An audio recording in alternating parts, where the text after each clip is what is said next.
Would you like to give an actual recap? Welcome to the Fear the Boot actual play, Skies of Glass. Marlene, session 17. Wayne does the recap and gets the Beethoven. We hang out in the Jiffy Lube while Molly works on repairing the LAV, the light armored vehicle. We actually have a new vehicle, which is great. Tony made some great scores with his writ of shopping that he got from Lee Void, Don't Say My Name. Now the cape is temporarily safe. The Duchess tries to persuade Lee Void, Don't Say My Name, to return the dancer back to St. Louis. He decides to take credit and claims the tungsten rod bombing as St. Louis is doing, and then he's going to send the dancer, all the crew, and guards, with the exception of himself, back to St. Louis. Sheriff Norton rules. He's noble, honest, etc. He's a really, really good guy. And considering that this world, as Philip said, is not made for good men, I'm sure he's going to die this session. Void questions the sheriff about us, the party at all. Void approaches us at the Jiffy Lube alone. Oh, and this one things get kind of sideways. We, plus Void, are going to get Jack's daughter, Mary, and get her back and talk to Monomar, actually probably in the opposite order. Jack says goodbye to his wife and Phil to his daughter. Jenny is sedated, and Dr. Marshall doesn't want her to be disturbed, but Jack forces the issue. Dr. Marshall wakes her up, and she is broken. It actually was some of the most intense role-playing game that I have ever been in the presence of. She's obsessed with the banner. It is her shield and her sword. Jack has a tough conversation with Dr. Marshall. After re-sedating Jenny, Jack Kevorkian's Jenny. Yeah, Kevork, for those of you who are young, he gave her an assisted suicide or a euthanasia. Jack then shoots himself in the head. We all hear the gunshot, and it's horrible and terrible, and much sadness ensues. Marlene attempts to bang Dr. Poe, and he rejects her. Rejects. Large letters, underlined, exclamation point, rejects. Phil gives Void... Can I say something real quick? Yeah. When you did that, too, it was exactly like in real life when a girl would come on to me or something, and I was like, no, honey, I'm sorry. This ain't happening. It felt just like that. It was really awkward. Listen, it was horrible for me.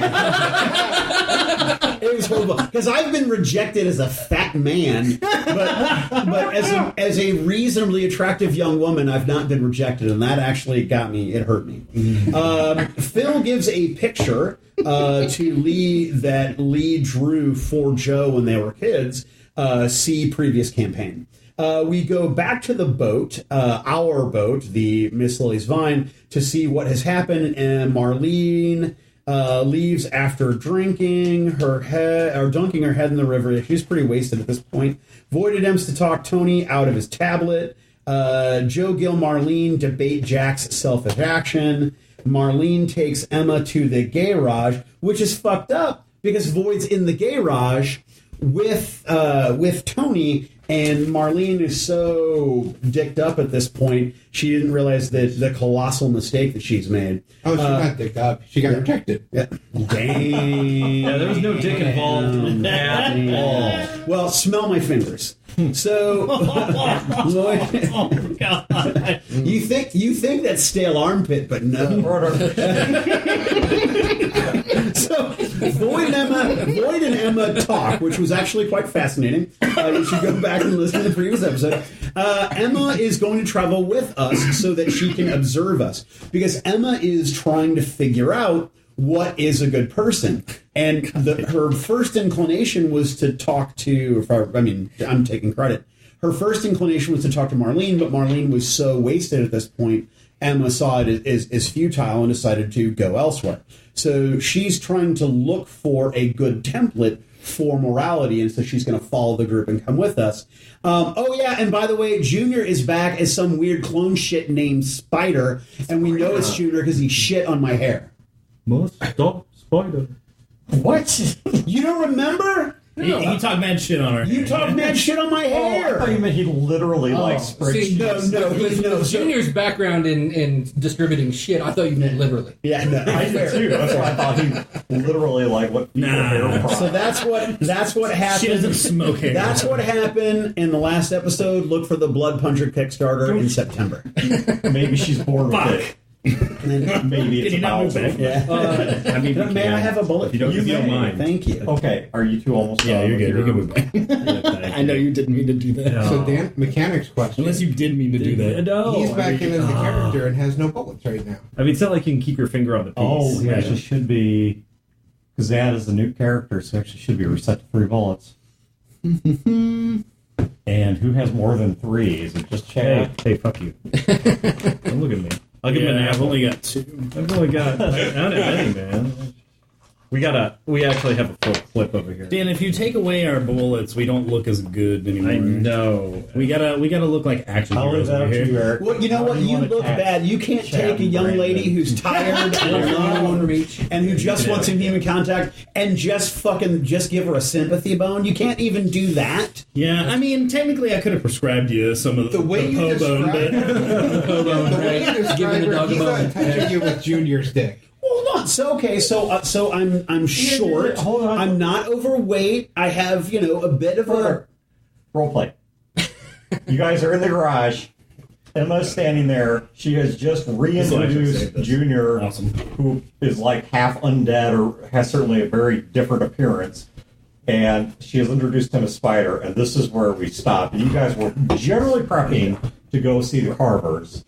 I have a legitimate in-game, out-of-character I question. doubt that, but go ahead. Junior Spider looks cosmetically, right? Just his pallor. He looks like one of the Lizzies, right? I mean, he Yes. looks like he looks like he came out of a tank. Didn't you get like different color hair too? Yeah, It's like green. it's like actual like cardinal red. God damn. Well, I mean, Straight it was poker. green. I thought it was green. Yeah. Oh yeah, you're right. It was green. Because Emma That's commented right. that it was the chromatic That's inverse right. of red. That's right. So yeah, I look like a male Polaris. So, all Thank right. you. So that is where we stop. Everyone was at the garage. Emma's still jackhammered. Or not Emma. Jackhammer, dude. Emma's not capable. No, that didn't happen. If we have a jackhammer, I'll take it in the back. Emma's not capable of being jackhammered. So Marlene's drunk. Philip, I think, was there. Yeah, just I don't think it was there. Else was there in any remarkable Casey's not there. He's context. Yeah, because Casey That's went right. west. Because he said he was going to meet you guys out Yeah, west. he already moved forward. That's right. Yeah, he's waiting near the western edge of town to avoid getting drawn into politics. Yeah, it Because feels like it's been so long since we've said this. yeah, it has been. So, okay, so that's where we were picking up. So Emma has just introduced Junior as Spider. dun, dun, dun. If you still want to begin a trip to Carver territory tomorrow, perhaps you should all rest. No, I don't think we're gonna rest. I'm going to sleep. Yeah. I'm not surprised by Junior because she'd already told me that Right. that's what had happened. Dr. So, Poe, can you prescribe something for Gil? No. how about you come with me? What the fuck is this? Didn't I tell everybody? No, you did not fucking tell everybody. No. No. Marlene is snoring. Oh, that's right. Emma went No, I had gone and I'd taken my jacket mid and pillow. Didn't Emma go around just town trying to talk to people and like everyone's either drunk or unavailable or whatever? And Oh, working. You're a Cosby. I get it. You're a Dr. Huxtable. That's what this is about. You get it. I take out a colorful sweater out of my bag. Do we have to write computer on your thing? Because I don't know how to spell that. I'm out. I'm done. I'm sorry. We may have crossed the line with that one. Put Cosby on there. like Cosby already.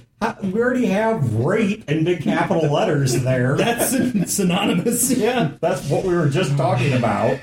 Fine. All right. Does no one care? He like walks over to Spider or Junior. He's like, anyone? He looks like Rat did. Thank you. That's a start. Rat looked like that because he was dead. He looks like a Lizzie. Yes. Who is this? I'm Spider.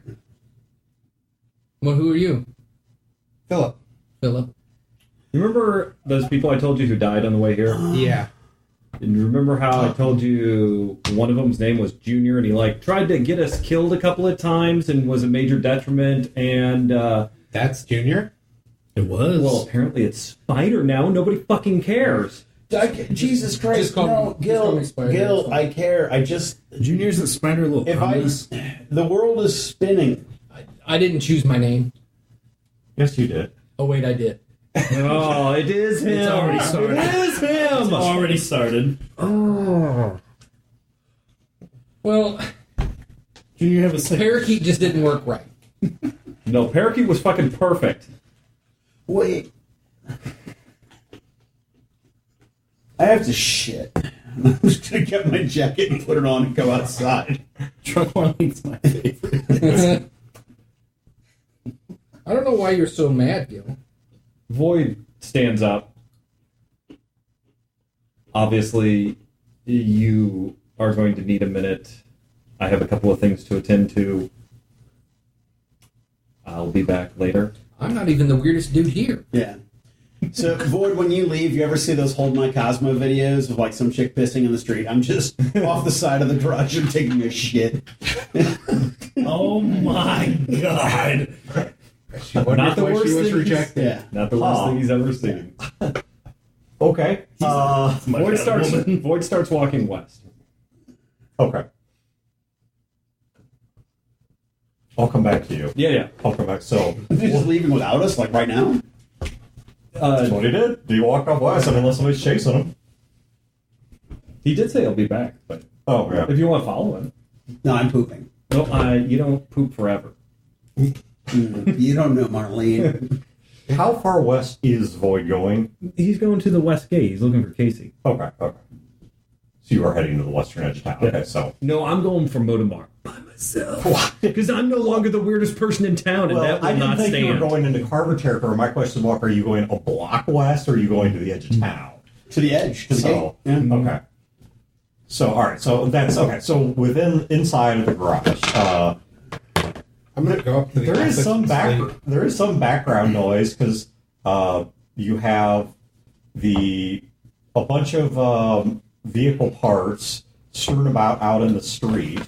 You have an LAV now up on one of the car lifts, and Molly is sometimes working, sometimes nodding off, but Hearts works tirelessly, and so Hearts is hard at work moving around vehicle parts and cutting up. pulling and- off. So yeah, it's at times kind of noisy. I mean, Yeah. at times it's really noisy. That's why I'm going upstairs to the office and close the door. So who is of all the people who've left to poop or sleep? Marlene's pooping. Casey's on the edge of town. Boyd just walked off. Pops and Arturo are still at the shoreline. I believe everybody else of both Dr. Marshall's still on the boat. Amelie's still on the boat. Alejandro's still on the boat. But then I believe of all the other, so we've got Poe's in there, Gil's in there, Spider's there, Philip's there, Marlena's there, Fat Tony's there, Hearts is there, Molly's there. The doctor and the kid are on the north side of town, so they're not there. They should be buried over here. Chad's requesting access to the real game. No, So they're they're right over here. Thank you. They're just buried. But yeah, there's a stack of them right there by the mic. No, we're We not have to good. choose between all of these all the time. Oh yeah, I actually found my pencil sharpener. I was cleaning up. I should have brought it up here. Whoa! Do we have that technology?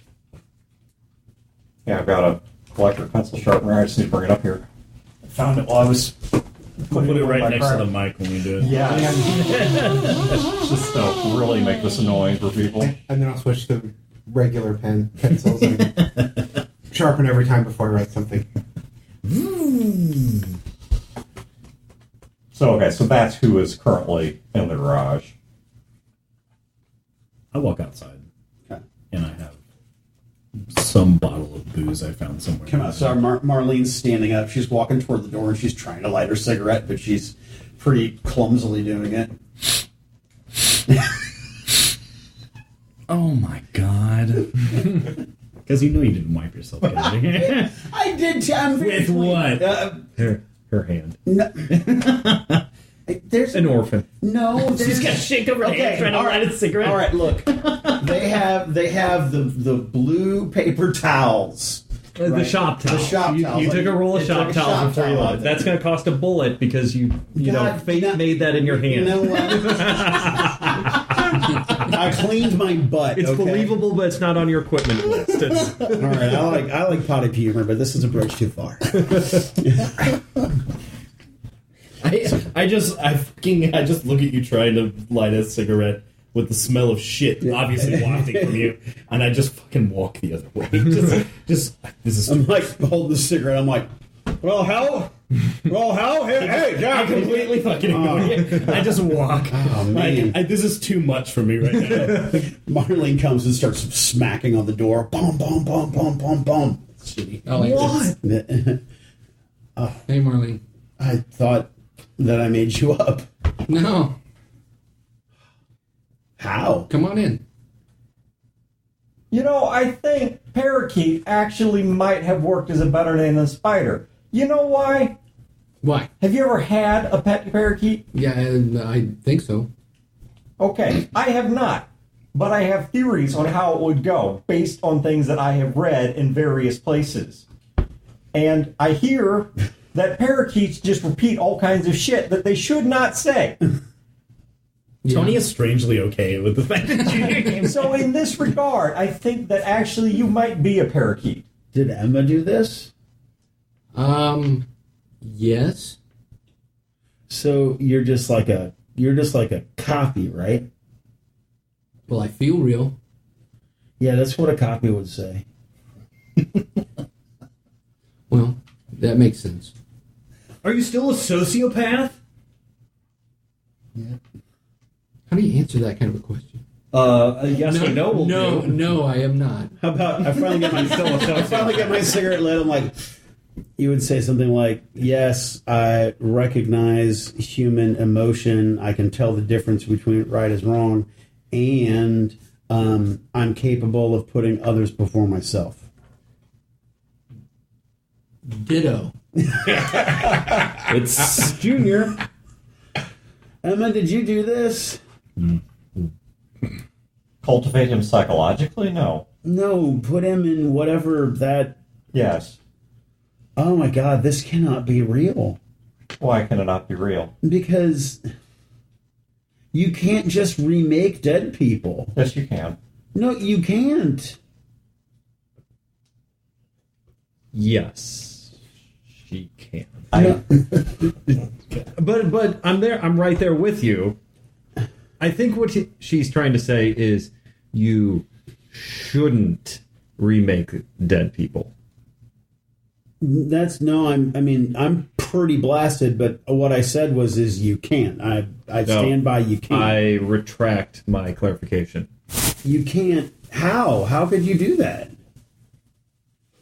No offense, but you need to make over yourself. How did you get? Well, unfortunately, the full measure of my psyche and knowledge is not available to me at the moment. But from what this sliver of myself knows, you can. And it is a technology that has been developed by several parties. Finger.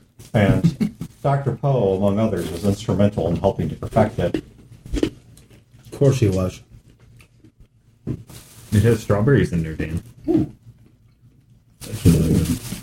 Okay. Here's what I'm gonna do. I'm gonna finish my cigarette. I'm gonna go pass out. I'm gonna wake up in the morning, and we're gonna go back to a normal world where we're going into a kingdom of cannibal rape murderers to get Jack's daughter back, even though Jack blew his brains out. That's what I'm going to do, and Junior's not going to be here. Right, Gil? Right?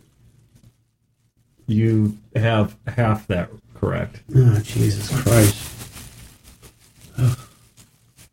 Well, if it makes you feel any better, Marlene, you can just call me Spider. I opened the door. Hey, Tony, if you die and she brings you back, are you going to be Cat? You know, I had not thought of that until this point. Fuck you, Philip. This is on you. But now, I'm kind of thinking about it. Tony. Why don't you give Philip cat facts up in the office with Philip? You know, one of the most fascinating In the things office. about... Did you know a cat? This one's on Philip. Come on, Philip, we need to talk about cats and why they can fall so damn far and not be hurt, and what we can learn from that, which is basically nothing, because it comes down to bone structure, which we don't share, but it is still amazing. Gil, can we just take your bike and go? Gil looks at Junior. And looks at Emma. Or, I'm sorry, looks at Marlene. Takes his keys out and tosses them to Marlene. Marlene tries to catch him, and she misses, and they hit the floor. So she kind of staggers and stumbles a bit, and finally is able to pick him up. I don't think I should be driving in this state. If you want, you can leave in the morning. Man, come. You're no fun, and she kind of tries to throw the keys back at you. Of course, she does it drunk and left-handed and totally fucks it up. I'm not gonna leave. We're, acquaintances or whatever you said. Acquaintances. He looks at Junior. Family. He described you as family. Yeah. He looks at Junior and he goes, yeah. Fuck, we're family. Okay. I'll go back to my little spot and make my jacket into a pillow and start snoring again. So, where are we going? Rape cannibals? Yeah, not hyperbole. Sure you want to come with us? We're going to rescue a dead man's daughter. Well, that sounds like an adventure. If you consider rape and murder and Well, not that part. But, it's like stories, right? Junior, why did you try and kill us? I mean, you didn't pull a trigger on us or anything. Why did you create situations that almost got people killed? Why did you don't lie, but you lie. You I don't even know how to describe it. You don't tell falsehoods, but you're being lies. Marlene rolls over and kind of stops snoring. She says, the greats called it subterfuge. Subterfuge. She hasn't changed much. Do you remember her? Do you remember me? Do you remember any of us? I remember your name, and I remember some things. I'm trying to piece it all Do together. you remember me breaking your nose? No, I think I would remember that. Is that a test? No, I broke Junior's nose when he almost got us all killed. Again. Well, I look at Emma, and then I look back at you, and I say, maybe I can be different this time. Is that possible? No.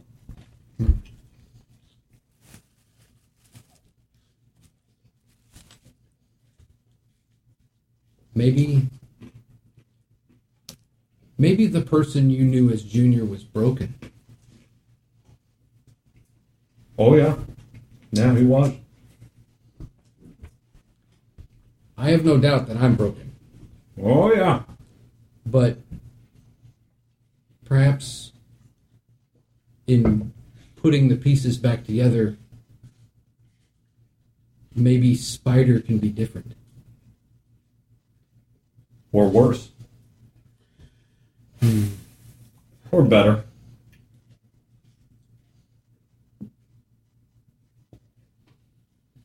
What? To be honest with you, you're not the worst friend I've had. Well, that's nice, Gil. No, it isn't. Because you're pretty bad. I'm sorry.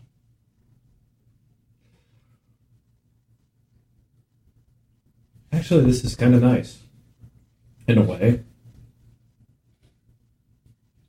I didn't really get a chance to mourn you. I don't remember any of that stuff. Like I said, I remember your face. I remembered your name, but the things that you talk about, you asking me questions about why I did the things that I did, I couldn't tell you. I wish I could. Emma says that I may get most of my memories back because how did you say it? It was from a certain point. So there's a certain point that I can remember things, back. But right now it's just kind of scrambled. Okay. Rodor kind of. Wait. I mean, memories aren't everything. You, Junior, was a kind of person. He was one of us, and he wasn't necessarily a good person.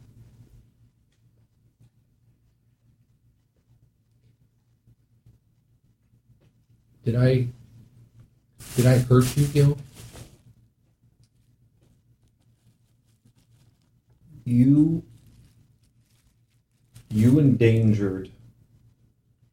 endangered my family, and I couldn't stop you because you were my family.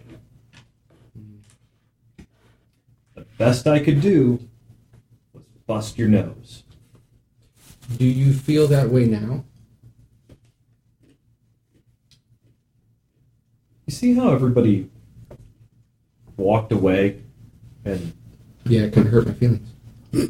well, they went to sleep or walked away because they can't deal with it. It hurts. It's painful. So it's not understanding, it's emotion. Yeah.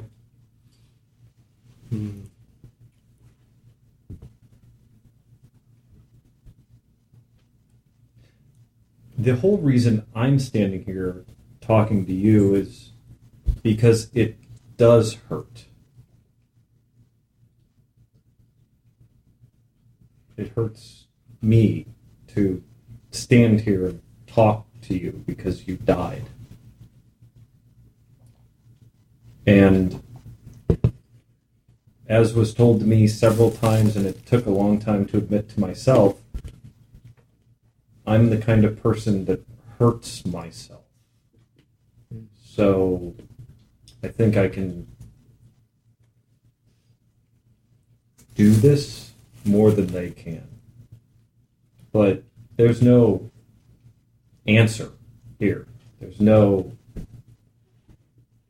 reason. There's Emma shouldn't have brought you back. You died. And we only get one shot at life, and now you're not Junior, but something different. But you're still Junior, so nobody knows what to do.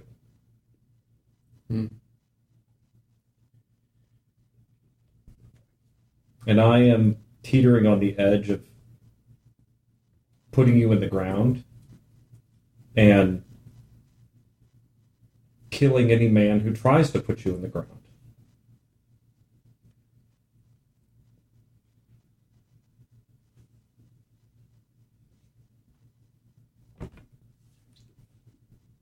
I thought you all would be happy. You, Junior, hurt us.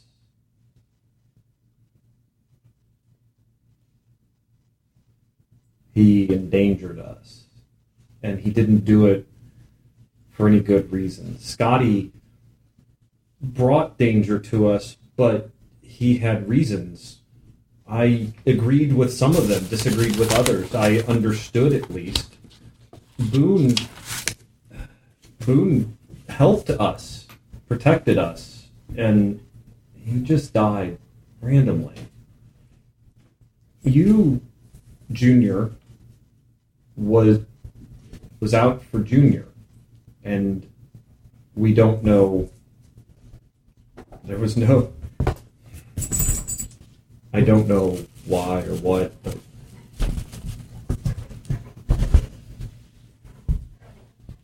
Well, maybe Scotty would understand. I don't know. This might have been part of his brave new world. I wish I was there to roll my eyes. Well,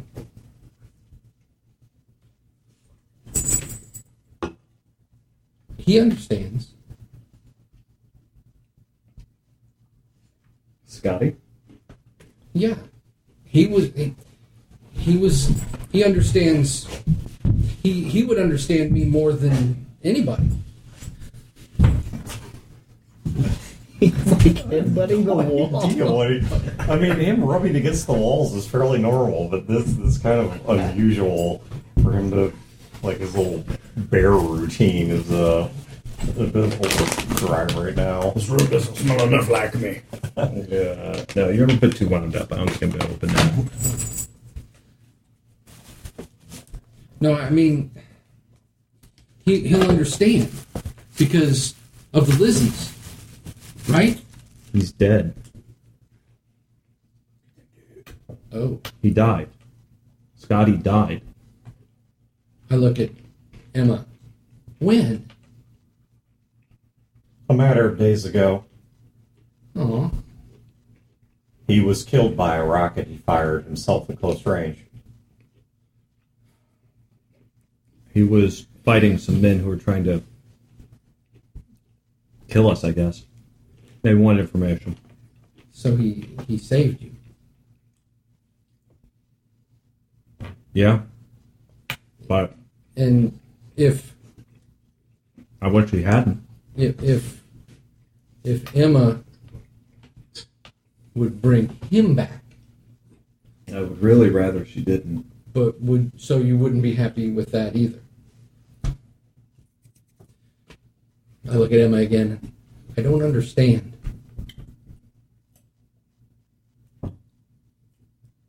I've observed that they struggle a lot more with the termination of life, implying that life has a great deal of value, yet seem strangely put off by the idea of creating or recreating life. Recreating life. Creating life is a more or less joyful experience for most people. Recreating life, I mean, I can't speak for anyone else. I have this sort of view of the world. World is a cycle. You're born, you live, you die. Everything begins, everything exists, everything comes to an end. It's a cycle. It goes on and on and on. And to just bring people back from the dead is not part of how I understand things to work. You're not Junior. No. And he is created, not recreated. But he's also Junior. And he is recreated, not created. But Gil, I would think you would want life recreated. No. We're doing just fine on our own. People can make life. But Gil, you're so sad.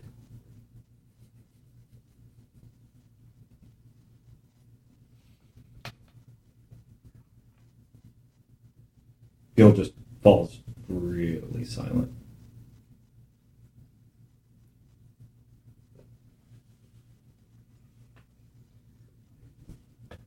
I don't know. I can't say that I know everything that Junior did. But I am sorry for those things. So, Junior was never sorry for anything. And if he was sorry, it's more of a sorry you're offended. Sorry I got caught. Sorry you misunderstood what I was doing.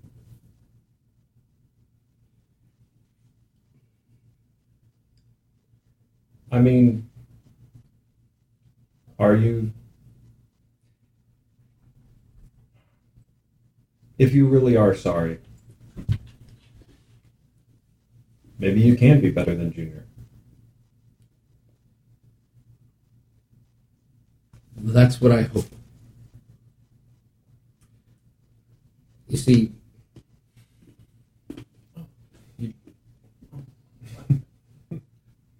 it's like Pa said on Little House one time.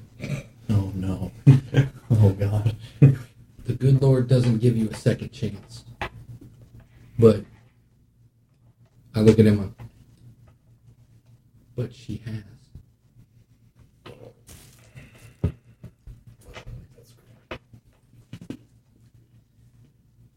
How many other people have you brought back? None.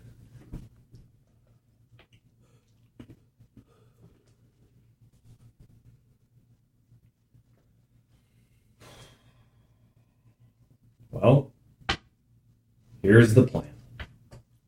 And Gil starts laying out why we're going into Carver territory, at least from Gil's perspective, why we're going into Carver territory, who Jack was, because Junior never met him, who Jack was, his wife, Jack's kid, the scene on the hill, what happened with his wife, how the Carvers have him,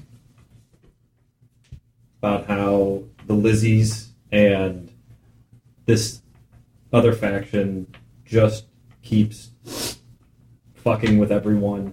We don't know who's good, who's bad, who's sideways. And the only thing that we have... Basically, his whole message is the only thing that we have is us and each other. And we either keep stepping in shit or people keep fucking with us. And we are trying to gather together people who we can bring together to stop people from fucking with us. And going to the Carvers will accomplish this? Oh, it'll probably get us killed. But nobody else is going to rescue that girl. A noble cause. Right?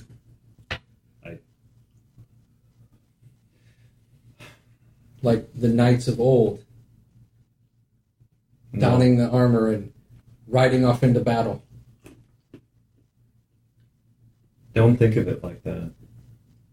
People are going to die. It's not going to be romantic or pretty.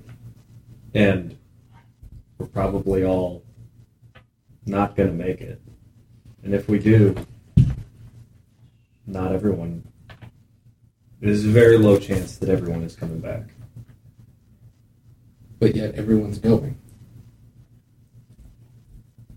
That's called valor. Right? Some would say it's stupidity. But that girl ain't gonna rescue herself. And we really need to talk to this kid. As Marlene, who's pretending to sleep, keeps reminding me, we made a promise to somebody. And that promise is going to get us killed.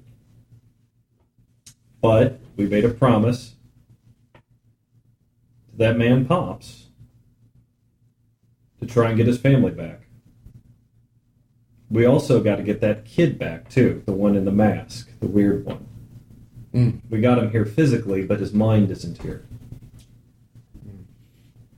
Marlene tosses and she's like, his name's Lee. And she Also, don't call him Lee in town. They'll have to kill you. Why would you? Hold on. Time out. Yeah. Why would you? Oh, you want him to die? Because there's no way he wouldn't just call him Lee. right in front of an overseer. Oh, hi. I'm sorry. I'm Spider. You must be Lee. Yeah.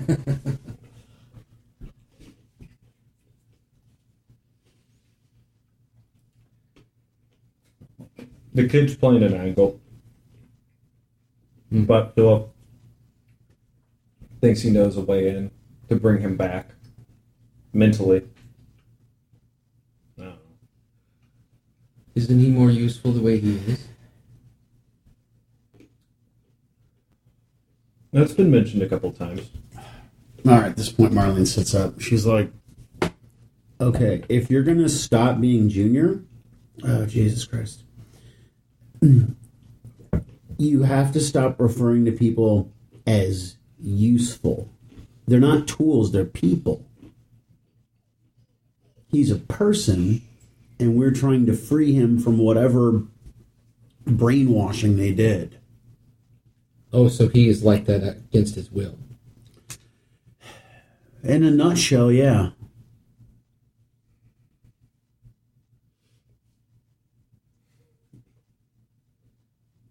One of the hardest prisons to escape is the one you don't know exists, right? Sure. Does he even know that he's the way he is? No, he's in there. Philip sees it. There are hints. He's in there. So maybe he wants to be. I don't know what he wants, but we have to try. Now, if you two would please go to bed. You okay? Well, when you start smoking a bunch of shit, then yeah, I'll feel much better. You might want to apologize for the shit cigarettes thing. She's pretty salty about that. You got some? No, I don't. And I wouldn't do that anyway. Because just because you did something wrong doesn't mean that it's okay for me to do that thing wrong back to you. No eye for an eye is what you're saying. Right. All right, now seriously, guys, go to bed. Fuck. All right. Kind I'm sorry, Marlene. The thing is, Spider, you don't remember doing that thing, so your apology is empty, right? You don't remember doing the thing, and the you that remembers doing that thing wasn't sorry. You can't be sorry for someone else. I'm way too drunk. I'm way too drunk to have this sort of philosophical conversation. It's like the 12 steps for being an asshole. Yeah, yes, Gil. Yeah, we get it. I'm an asshole. Go to bed. Go to bed. Part of the 12 steps is apologizing. I grab my thing, I go upstairs, and I go up to the office. Philip! Please. The door opens. Did you know? And this is a true fact. The reason that cats can do that is because they have what's called a floating joint. Now, come on in. I'm just getting into the specifics here. I've been reading this great book on it. Is the LEV open? Like, can I get into the bod? Can I get into the cab or something? Marlene, where are you going? He was just going to start talking about white Arkansas. I just want to sleep. It's a little known fact, but like dogs, cats express their emotions with their tails. In fact, in some cases, in more detail, you just have to know how to read it. Now, fortunately, I found a little chalkboard here that we can use to draw out some I'm not more. going to be able to sleep after all this. Gil, You want to go please. find the kid? Okay. Maybe we find Poe on the way. Good night, Marlene. So tight. I sympathize with Marlene so much.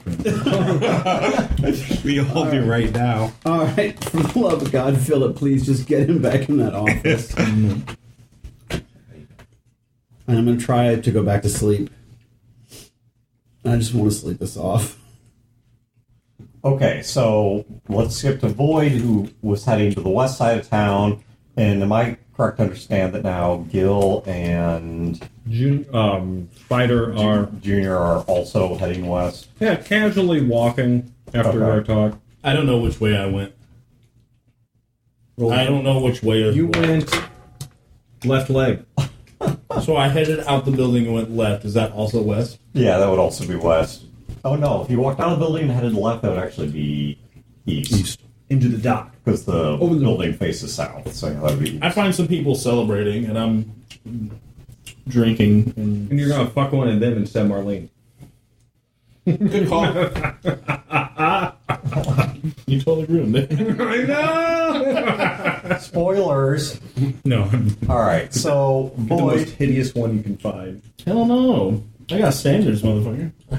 Oh, sorry, Marlene. Obviously you do. My mistake. I'm gonna go to the water. Anyone need anything from downstairs? This is not a reflection of you. That's fine. Alright, so Void, as you head west, when you get right about to the western edge of town, so you're in one of the last streets of old dilapidated houses before the open farmlands begin, and you can still see some lit fires and such because there are guard posts that have typically been on the western part of Cape to discourage Carver raids, or at least to warn the city about them. So you can see those to the west, but a little bit before you hit those, you reach a house, and sitting in front of the house and on an old wooden chair with a backpack and the exo frame case next to him is Casey. And when he sees you approaching, his eyes already well adjusted to the dark. He stands up and Yeah, have a seat. he sits back down. That is the power I hold over it. So, what's the game plan? Well, Void sidles up and sits down, and I'm going to ask the usual question. We're alone, not... Oh, yeah, you guys are completely alone. And actually, Void kind of looks around a little bit to make sure that they're alone. Well, I'm probably going to go out and die. That's what they sent me down here for. My task has always been and remains to be to keep you from dying. And no one has instructed me otherwise. Well, I am here to instruct you that you don't have to continue this. They're going into Carver clan territory for some of us again to rescue this girl, and again for some of us to find Modamar. Maybe bring him back, maybe not, I don't know. And I have a different plan.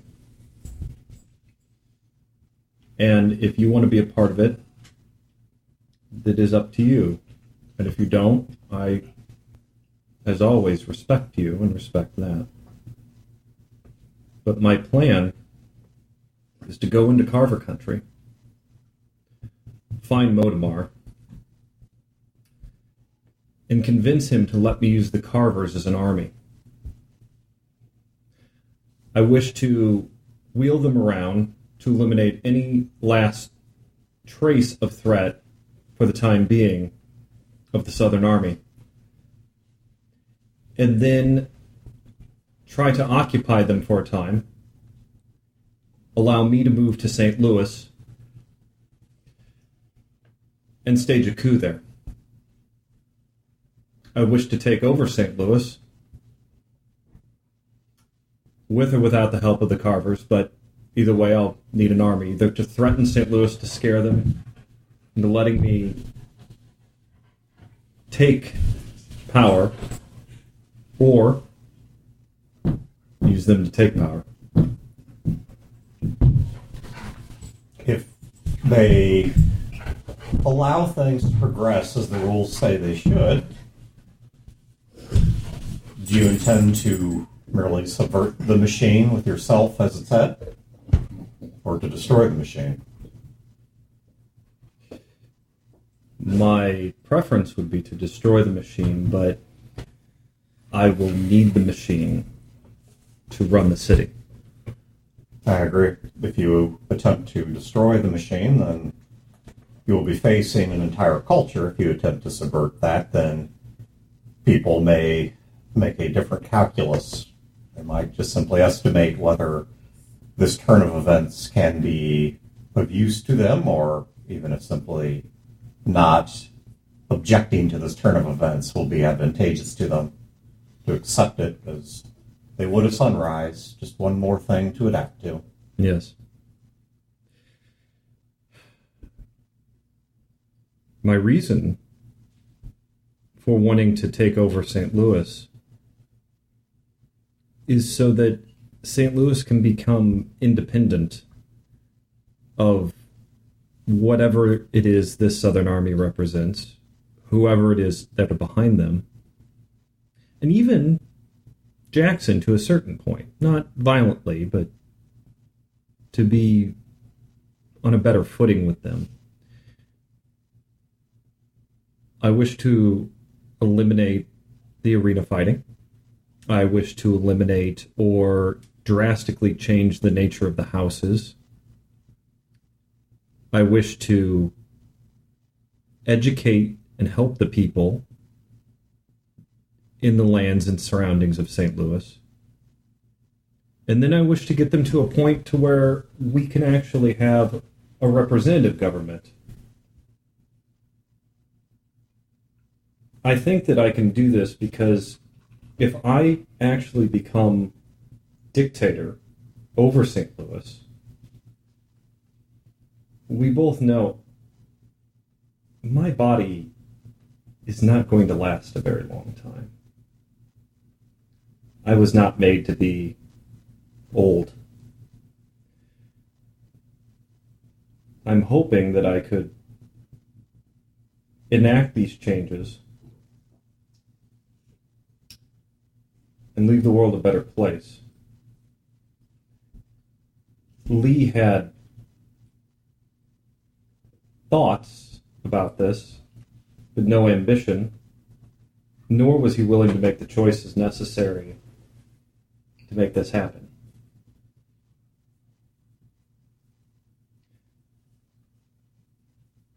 But my entire plan hinges upon a desperate and outrageous gamble, which this whole plan is desperate and outrageous, and will probably die in the Carver country. Apart from the location of dying, then what's changed the entire time that I have known you or Lee? When I met Lee, it was because of an outrageous gamble. And perhaps there's something I should tell you that I once told Lee. Trust might be built in the things that you can see, but the very nature of trust is to persist in the things that you can't see or don't understand. I don't have to fully see or understand the things that you have in mind to trust them.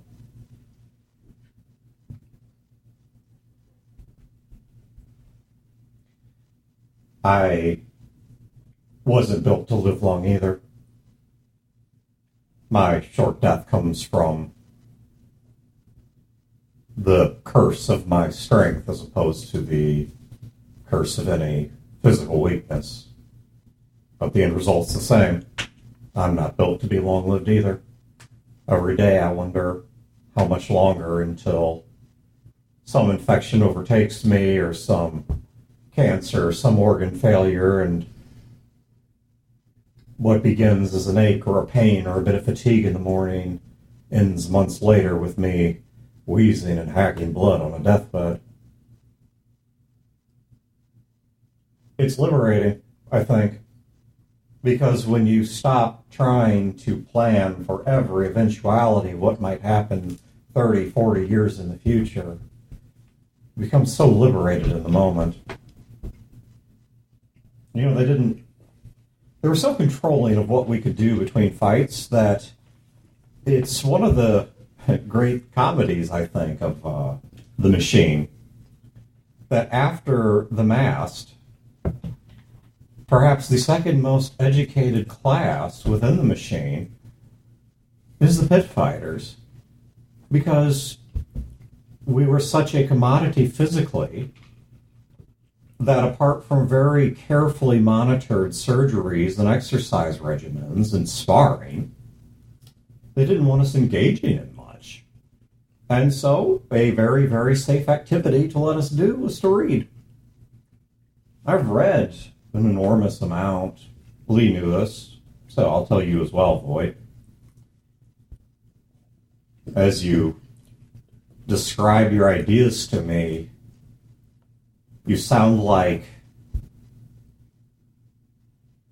the hungry ghost of Charlemagne, attempting to finish the works that he failed to finish.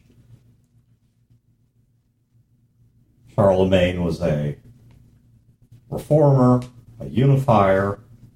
He had broad plans to rebuild European society, and he succeeded in many, many ways.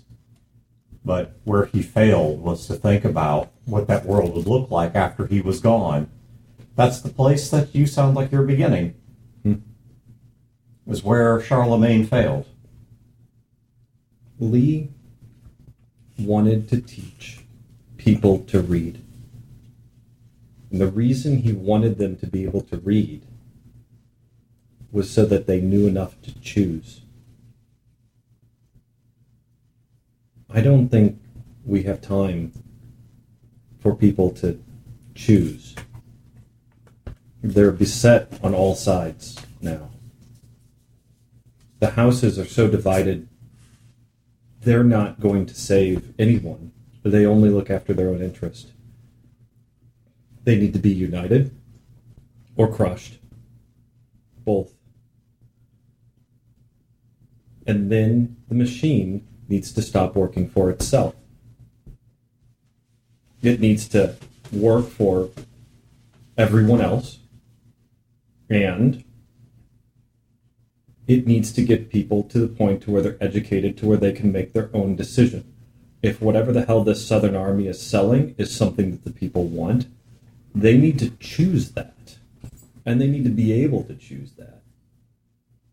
If they want to continue the grotesque pit fights and the horrible masks and everything else,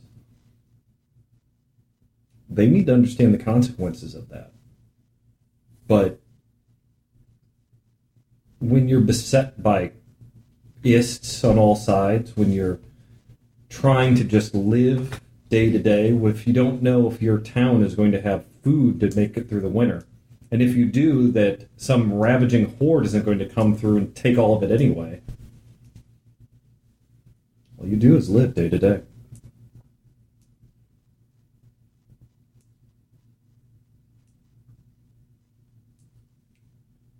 It's an outrageous plan, and it will probably get us killed.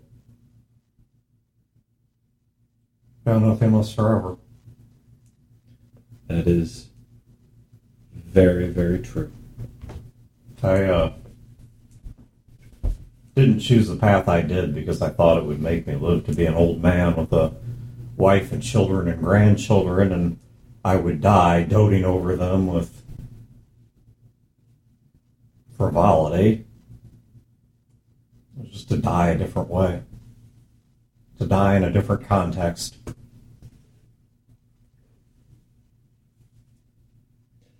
Void stands up, stands before Casey, and he takes his black mask off, and then he takes the skull mask off underneath.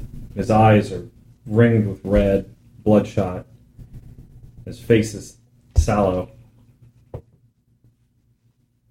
I'm so sorry for Sunset.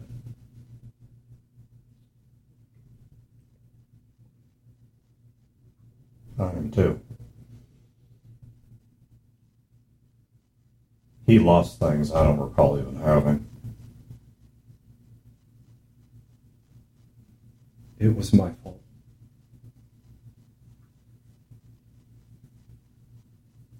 And he turns around and he puts the skull mask on, and then he puts his black mask on over it. I don't know about the rest of our group.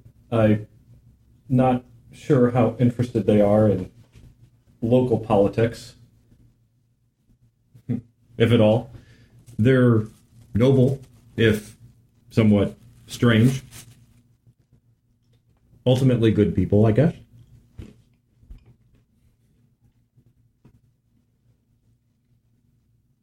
The plan is filled with holes. I don't know how I'm going to convince Modamar. His army is a sword. I'm not sure how to wield it, if I can. I'm not sure what to do with it, if I get it. I'm not sure if I will even be able to get it. And once faced with St. Louis, if we get there, I'm not sure what to do there. The houses are not united. That's why they can't kick out the invaders. And that's why they never went after the Carvers. The machine allowed the Carvers to spread because it was never in their interest.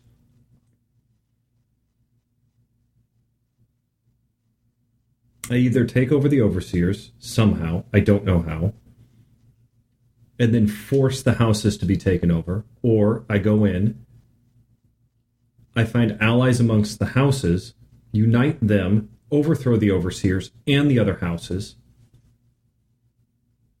or I come in and rally the people and get them to fight and overthrow both of them. All the while, this presupposes that I have this outrageous sword that is probably going to kill me and everyone else with it.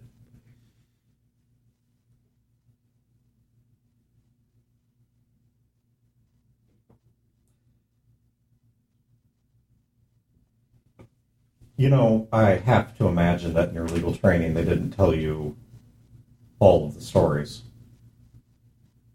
Because there's certain precedent they wouldn't want you to know. You know, Marchand himself came to power by demonstrating, whether through truth or subterfuge, that the overseer before him was not operating in the interests of the machine. Put a bit more bluntly, that he was either by active commission or omission, he was treasonous. To use only half measures to put down things that are a threat to the machine writ large, such as the revolt on the south side of the city proper or the Southern Army. If you could demonstrate any of these, even just sufficiently enough to... The Martian's already in a weakened position because of the missile attack and everything else that's going on.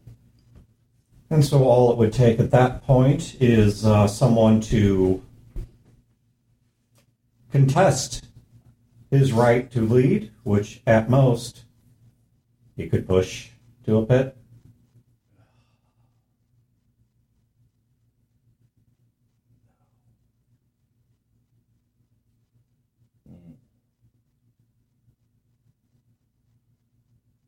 But in the process, you would make yourself unimpeachable to the leaders of the other houses.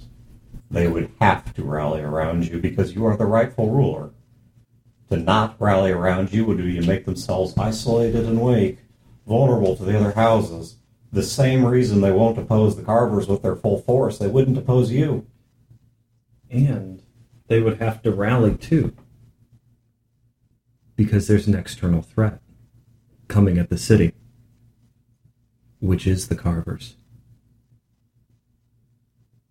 Which would destroy the Southern Rebellion on the way in. But if we can rally the houses and take over, we can face the Carvers and stop them. Of course, we will be the ones who sent them there. An all-or-nothing, ridiculous, desperate gamble, because if we lose, St. Louis is destroyed, and we're dead anyway. And all the way to the Mississippi becomes Carver country. Which leaves then the National Army as the last hope of ever civilizing the area. But one contingency at a time. We can't plan too much. We don't know if we're going to be alive in a couple of days. Speaking of which, we have company approaching. Okay, Gil and Spider, you guys see Void and Casey talking on the porch of the house. Oh, and then the big guy is his, bodyguard or something. Remember, you can't call him Lee. In town, Are we still in town? Yeah. Doesn't matter which town. That's not a stupid question. I don't know. Okay. So best not to push it. Junior would push it. And I think, yeah, it's best not to push it, because that's exactly what Junior would do. Okay. Gentlemen, nice evening. Gil and, Spider, Spider. a friend of mine. we're going that direction now. All right.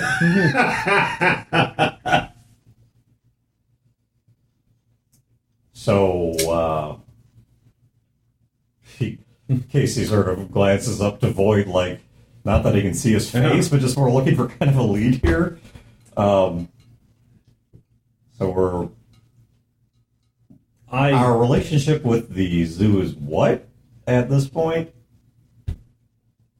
They had some interpersonal things to deal with, so I came here to let them deal with that. I was actually going to try and find that out myself once they had finished. You two... Are you offering coins for favors, or how do you work? Is that a innuendo? No, not in the least. I assure you, there's no innuendo in that. No, are you literally trading coins in return for acts of service? Because that's been our dealing in the past. Is there's an economy of goodwill? Oh, I see what you're saying. I'm not part of that group. At least, not entirely. The goggles, the... Right. It's more of a... Gil goes kind of to the side of this porch, this house, and he sits down. He actually takes out a Rubik's Cube and he starts, doing this with it. We share a similar origin, but not the same affiliation. Can you elaborate on that origin? Oh, I was cloned from original biomatter. There you have it. In a nutshell.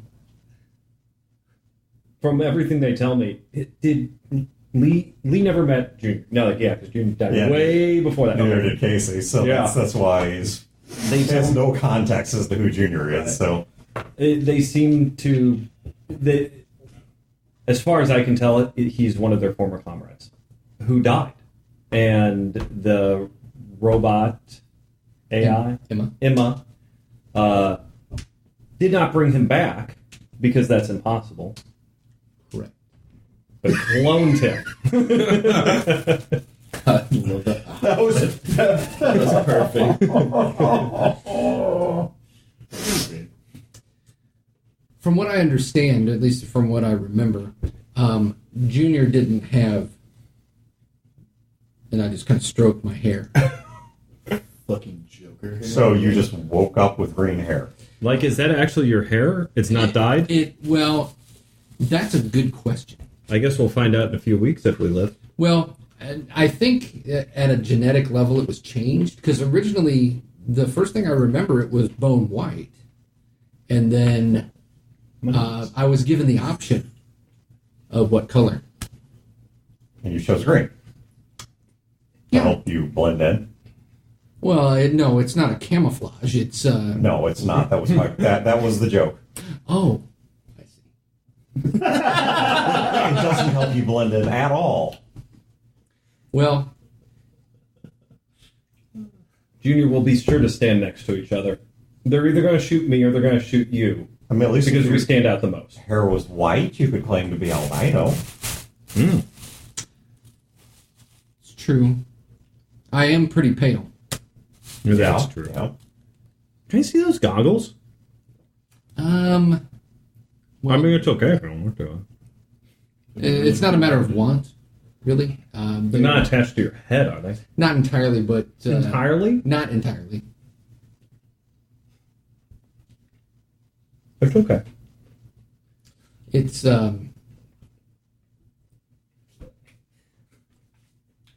So, do you not need to sleep anymore? I'm not overly tired. Gil kind of gives a snort laugh. You know, we have 20, 30 miles of wilderness walking tomorrow. You might want to get some rest then. Yeah, Marlene kept yelling at us. So we're walking the whole way. How? I mean, there's not like a hourly tram from here to Carver country. I mean, if You'll that's have- what you're looking for. You'll have to forgive me. The last I remember with this group, we had a very sophisticated mode of transport. Gil goes, Yeah, it Are you was, kidding me? it was Really? blown up by Jack's late wife. And who is no longer with us? right. But Murder-suicide. murder-suicide. Right. Okay. I think this is the first case he would have heard of that. The murder-suicide, yes. Yeah, that's what I mean. We have. I take that back. He actually wouldn't have said late wife. He just would have said by his wife. I'm sorry. Yeah, you're right. He wouldn't Gil have. casually just, murder-suicide. Yeah. That's that one. Okay. No, she didn't die shooting the man. She was alive-ish. Jack, murder-suicide. Jack killed her and then killed himself. What?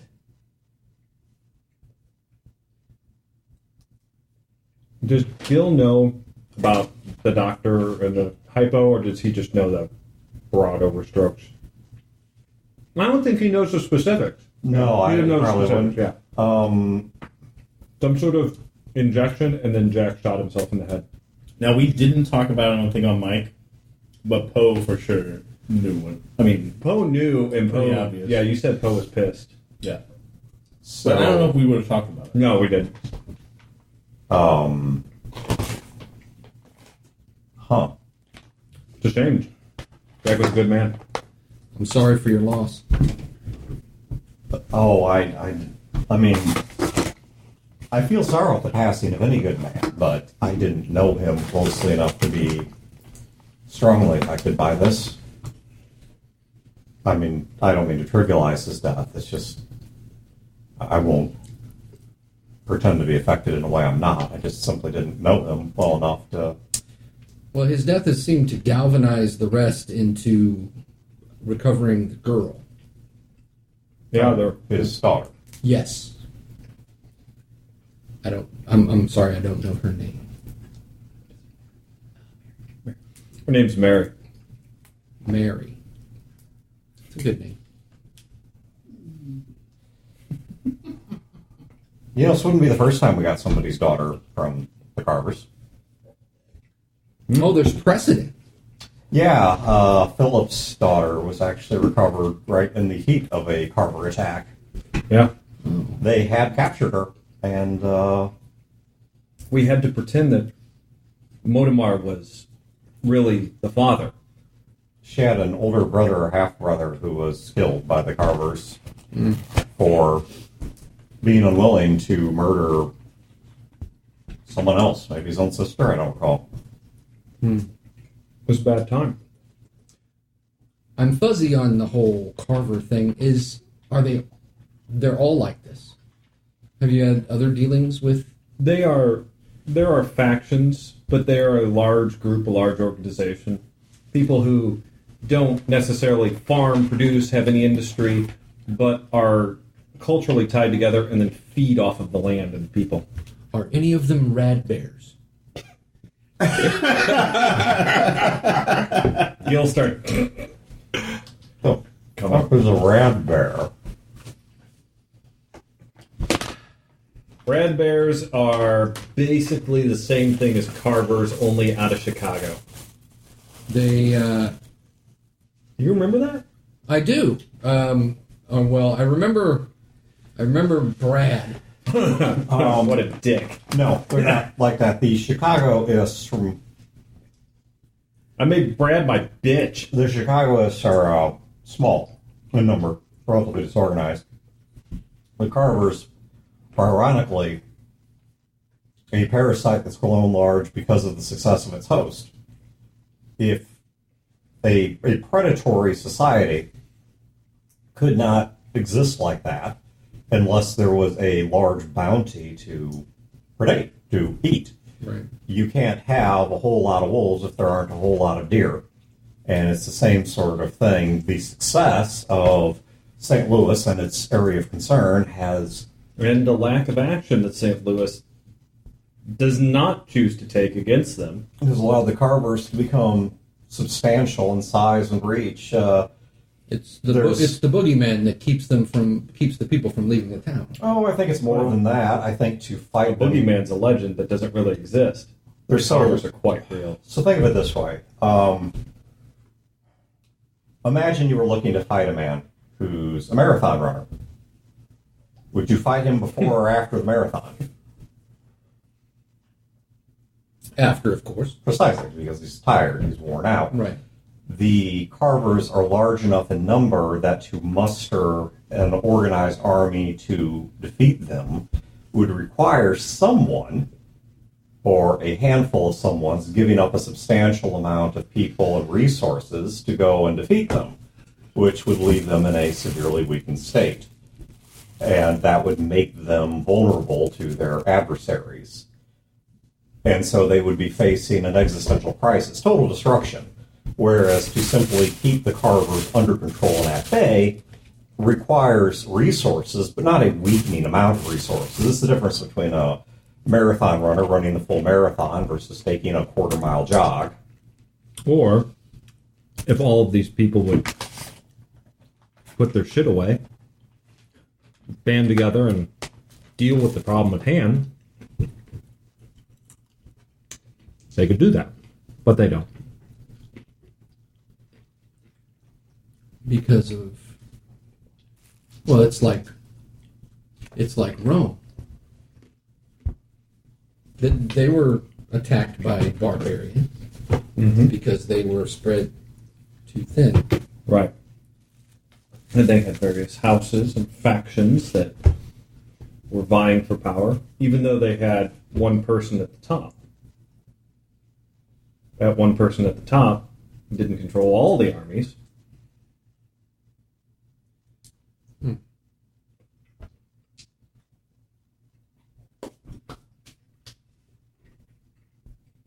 Varus, give me back my legions. Interesting tidbit of history. Julius Caesar's greatest threat to his power actually only came when a third general was defeated, which left him and Pompey on relatively even footing. Had that third general remained in power. They even agreed to do a triumvirate, to rule together.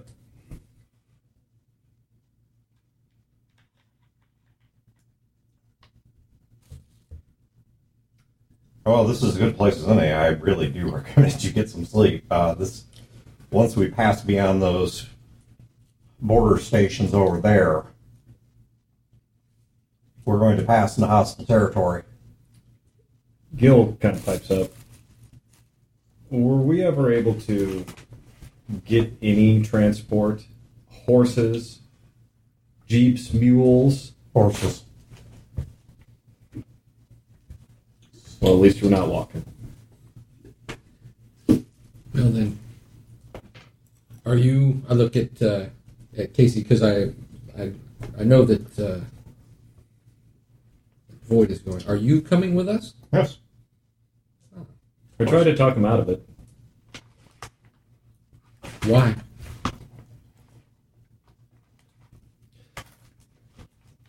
Because, and if you haven't been told yet, it's probably a suicide mission.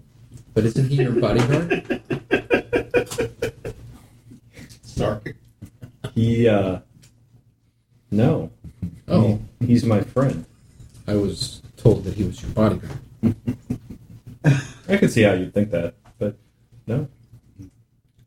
Casey's my friend. I'm not his boss. He does as he wants. He earned his freedom. He fought for it. He killed for it. He has it.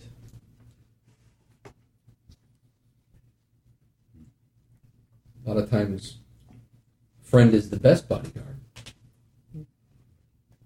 I think you're overcomplicating this. Look, a friend can only offer what they have. If I was rich, I'd be his sugar daddy. But I'm not rich. If I was a great strategist, I'd be his advisor. If I had the ability to chemically test substances, I'd be his wine taster. But what I have is years of training in winning fights. And so that's what I do. Because he's my friend, I offer him what I have. If he was hungry and I had a loaf of bread, I'd give him half.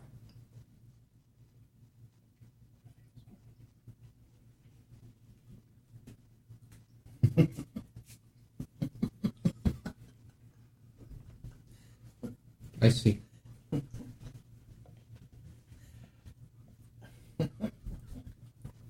Well, I look at Gil. I suppose we will see you in the morning. Sounds good to me.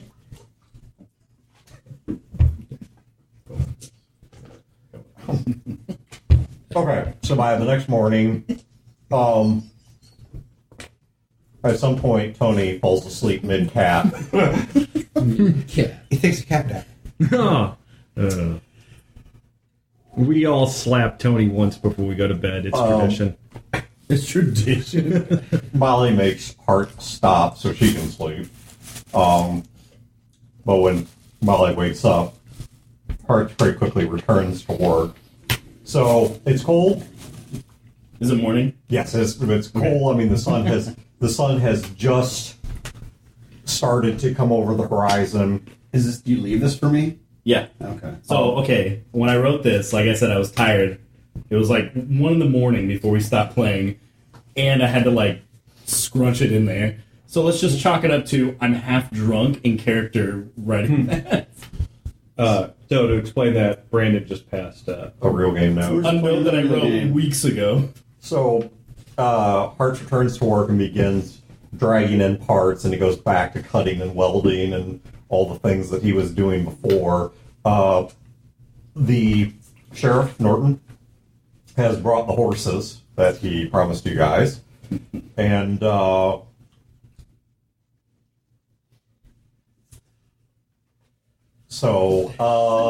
Marlene, you were probably woken up by the noise and the sunlight, and you do not feel good at all. Lee is standing over. Void is standing over you, and he's holding a cup.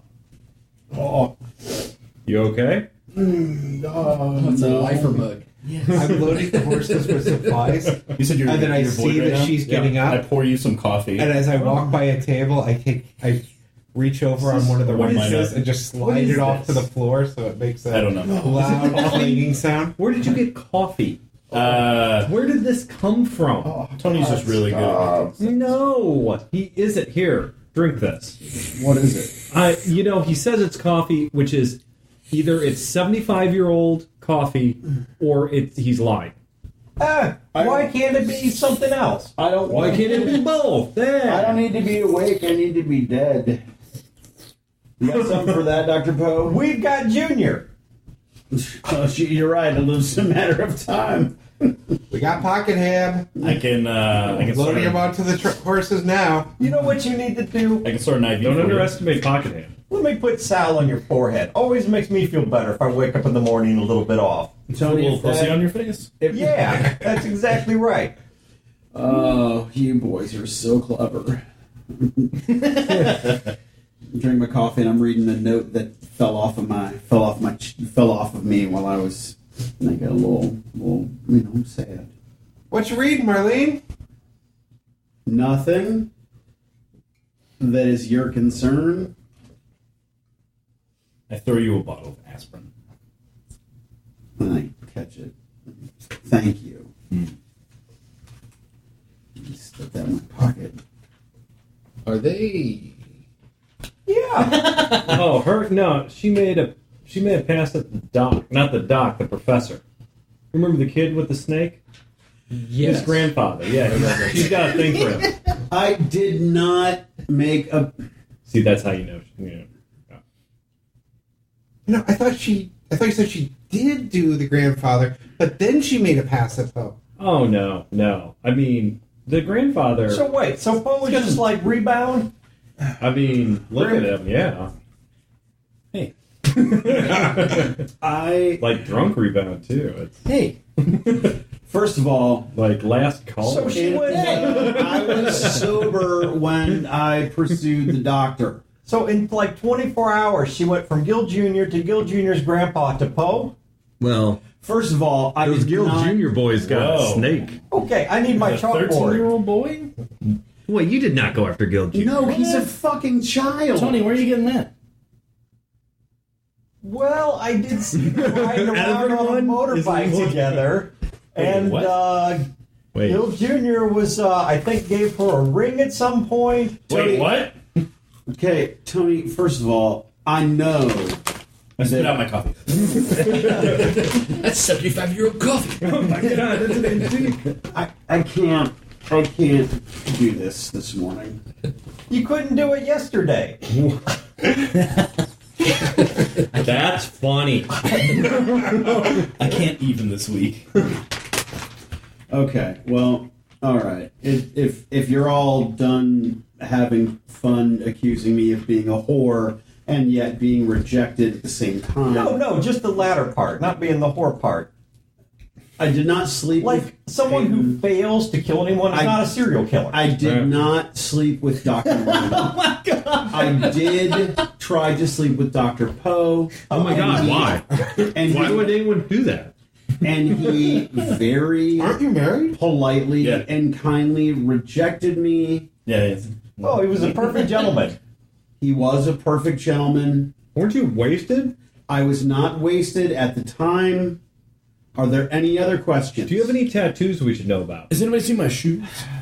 I do. Oh, they're have, under Marlene's bunk. I do have. Oh! I do have one tattoo, but the only person that would have seen it would have been Dr. Poe. What is it?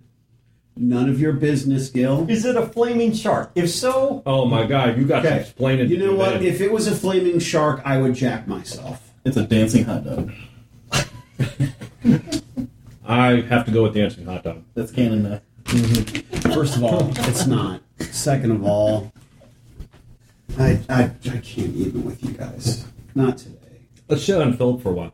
Yeah. the sheriff walks in and looks at Hearts with a degree of curiosity and defense, though. He just brings in Tony into a conversation. God, so smart. looks around and Until I cut Tony's throat. sees Emma sitting in a back corner and who, by the way, has taken a Dremel, and you know the little circular blades you can put on Dremel? Oh, yeah. Is in the process right now of cutting off the front of her face. Jesus Christ! Don't worry about it. It's okay. What? It's okay. Nothing about that is okay. Sure, It's an art horrifying to project. watch. It's an art project. And I'm a goddamn surgeon. And so he kind of looks. There comes a point where he just sort of accepts that he cannot. Don't worry, we'll be leaving soon. Yeah, he doesn't have time to explain or even question everything that's going on in here. Says, got your horses. Many as you asked for. Saddled, ready. Any GCs? Afraid not. Or if there are, it's Darn a Philip. distant lineage that we don't know about. But, I mean, they'll do you good. Oh, I'm sure they will. They're hardy animals. We've already loaded their saddlebags with everything they'll need for the run out and back. That seems so sarcastic.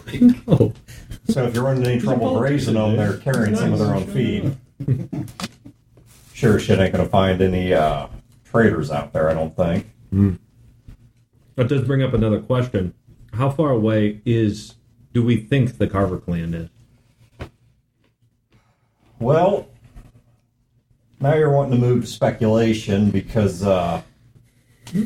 ride west and they'll find you is typically the easiest way of talking to them if you're that crazy. If you want to know where they're actually camped, our best guess has always been that they're somewhat nomadic. They can't be too far, though. Did we, out of character, did we have any clue or anything? Because I know Jack went to talk to his wife, but did he take any clues down the ship with her? No, Jack gave you guys nothing. The closest you guys would have is whatever memory that Philip would have of the journey, because Philip is geographically educated, because that was part of his character skill. So Philip may remember where their previous camp was, which may or may not be permanent, or maybe semi-permanent. At any rate, you would know from talking to Philip that there were women, children, supplies, even if they're nomadic.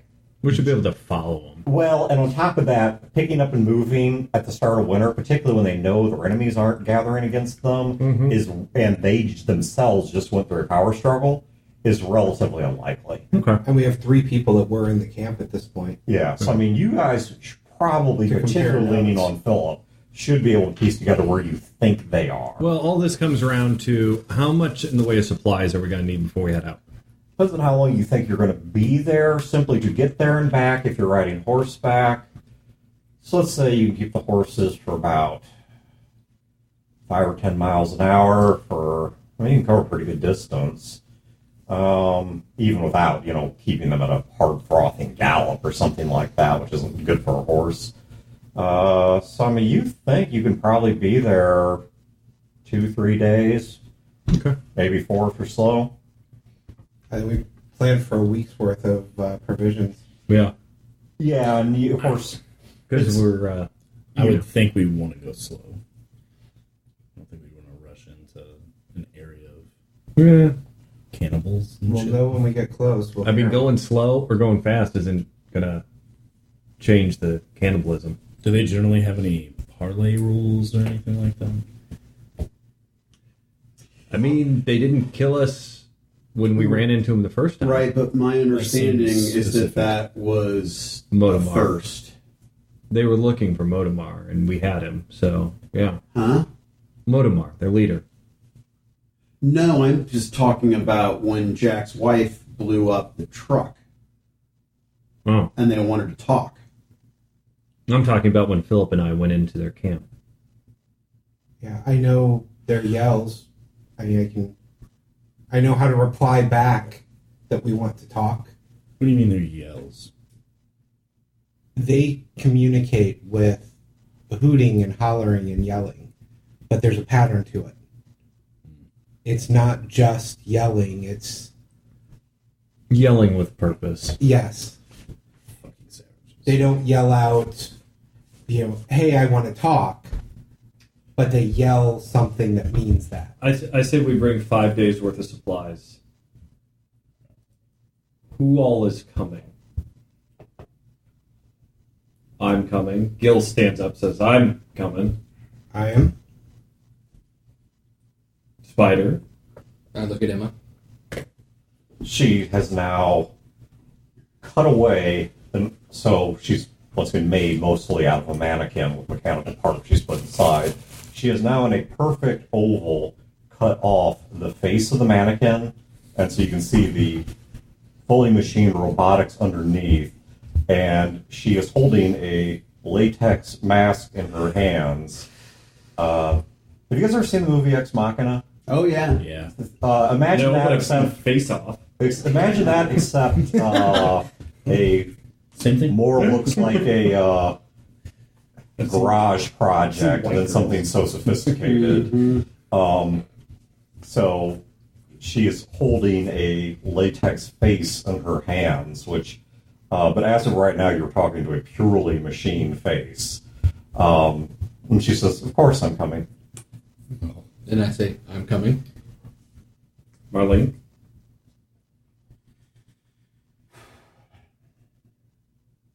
I'll give you the keys if you're not. No, on one condition, and I'll ask you about it later. But I'm coming. Okay. Doctor?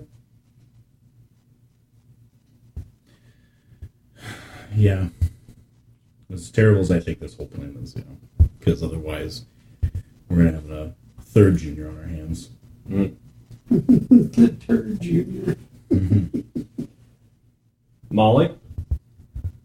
I'm going to stay here and keep working on this. And not get rape, murder, cannibalized? Yeah, on second thought, I'm going to stay here too and work on the truck. The new truck. Marlene, just to be clear, I'm not staying here out of fear. I'm staying here because there is something that needs to be done that I am uniquely qualified to do. If you feel that's the same for you, then go where you'll be of most use. No, that is not at all what I feel. What I feel is that I don't want to get rape, murder, cannibalized. That's what I feel, Well, but I'm going to go anyway. I would strongly recommend you take a gun. I've been telling her that for a while, but And there is a very, very simple rule for dealing with really, really bad people like that regarding the gun, which is you count your bullets and you always fire that number -1. Right.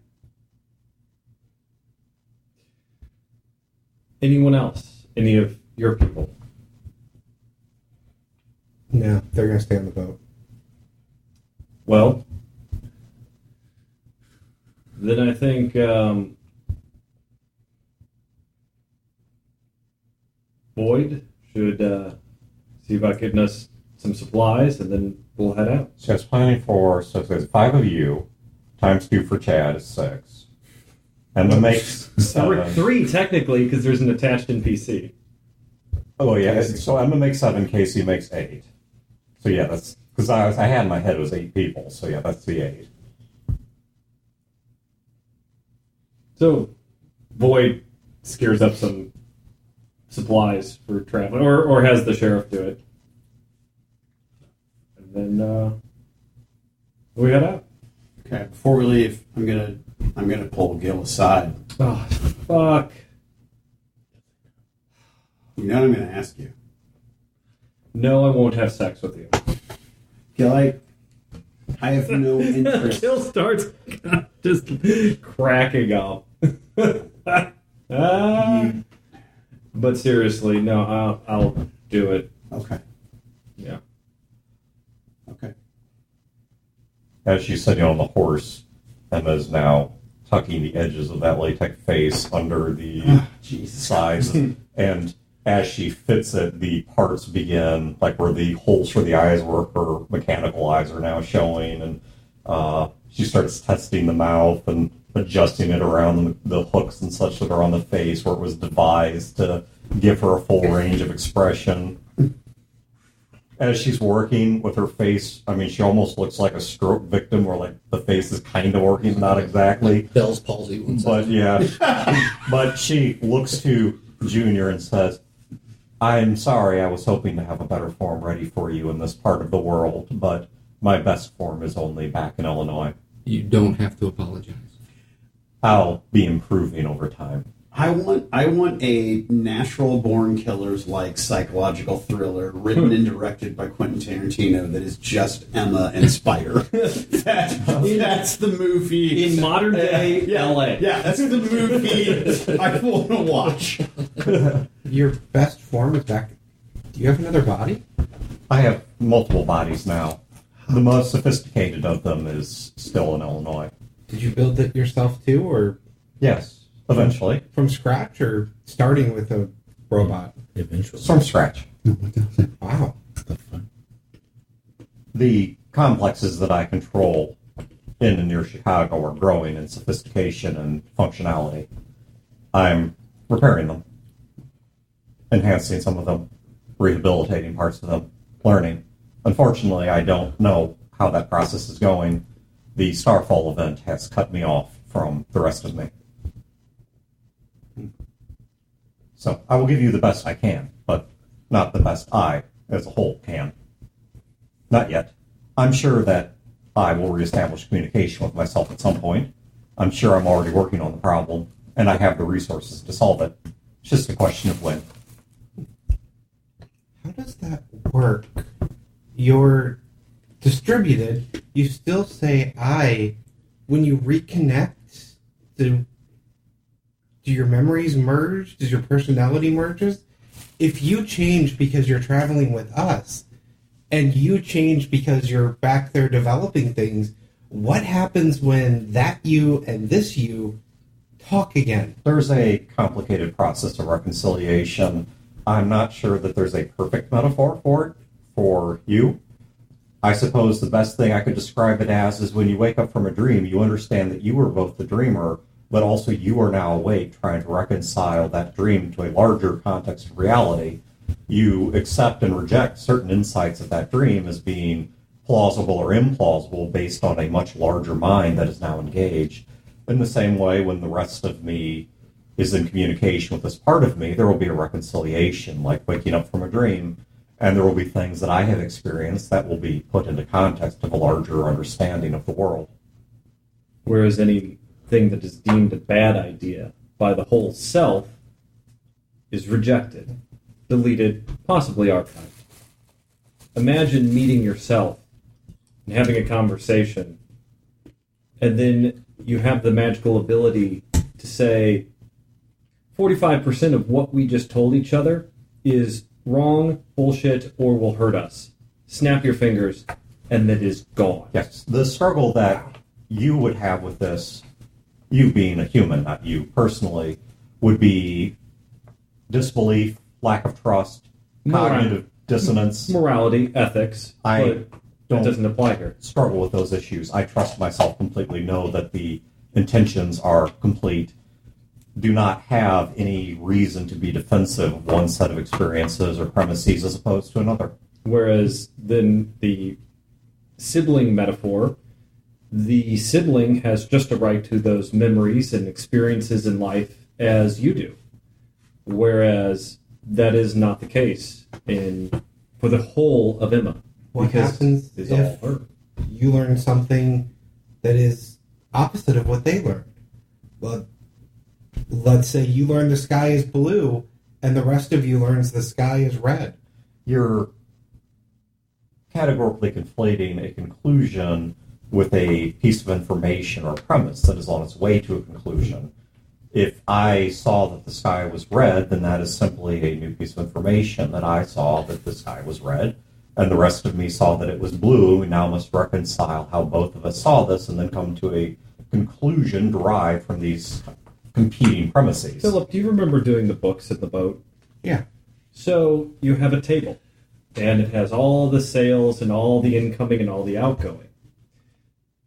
If in one of those cells there is a piece of information and it contradicts another piece of information, it throws your numbers off. Yeah. But does it cause the book to go up in flames? No, you just look for where the mistake is. And you note down that there's a mistake there and you move on. If it's important enough, you come back to it later. I have a question. I get Gil's flask out, take a nip out of it. I need a little hair of the dog. Take a nip off of it. And I'm like, Emma, if Spider and Dr. Poe were drowning and you could only save one of them, who would you save? Neither. She would just recreate them both. I don't like this. I'm just curious. If they were both drowning and I could only save one of them, Yeah. I would save Dr. Poe. Why? His skills are more useful than Spider's, and she can recreate Spider. No. Oh. Because of his family. I have a very surprised look on my face. Like I did not expect that. There are more people that love Dr. Poe than that love Spider. This is true. There's a lot of people who don't like you. Well, I'm okay with Is that. it odd that I feel really bad for fucking Junior right now? Do You should. Junior's Do you dead. love? Does that? Oh, well, no, I don't feel bad about Do that. you love Junior? Yes, Doesn't that factor into your decision? it does. wait. Do you understand what love is? Stressing that I have no biochemical perspective of love, yes. You know a definition of the word love. To Do you have? place another above oneself, to feel a deep and abiding and empathetic concern for another. Do you believe that you actually feel this honestly, or that you simulate it? I believe that I feel it as realistically as your brains do. You're biochemical machines, I'm an electrical machine. But we both fundamentally work off of impulses and pathways. I If don't you were think asking so. for a metaphysical answer, I don't know if I possess a soul. I don't know if I possess an I don't know if I external possess a soul. consciousness. Is Spider Junior? No. Yes. Junior's dead. Hold on, Gil. I'm asking. And we're both right. Okay, hold on a second. No, Gil didn't say that. Oh, okay. Oh, it was Void. Oh, okay. I'm sorry. Gil's not that smart. Yeah, Mr. Void. You can just call me Void. Void. I'm asking the robot. So is Junior, or is Spider Junior? Yes. And no. But Junior died. Yes.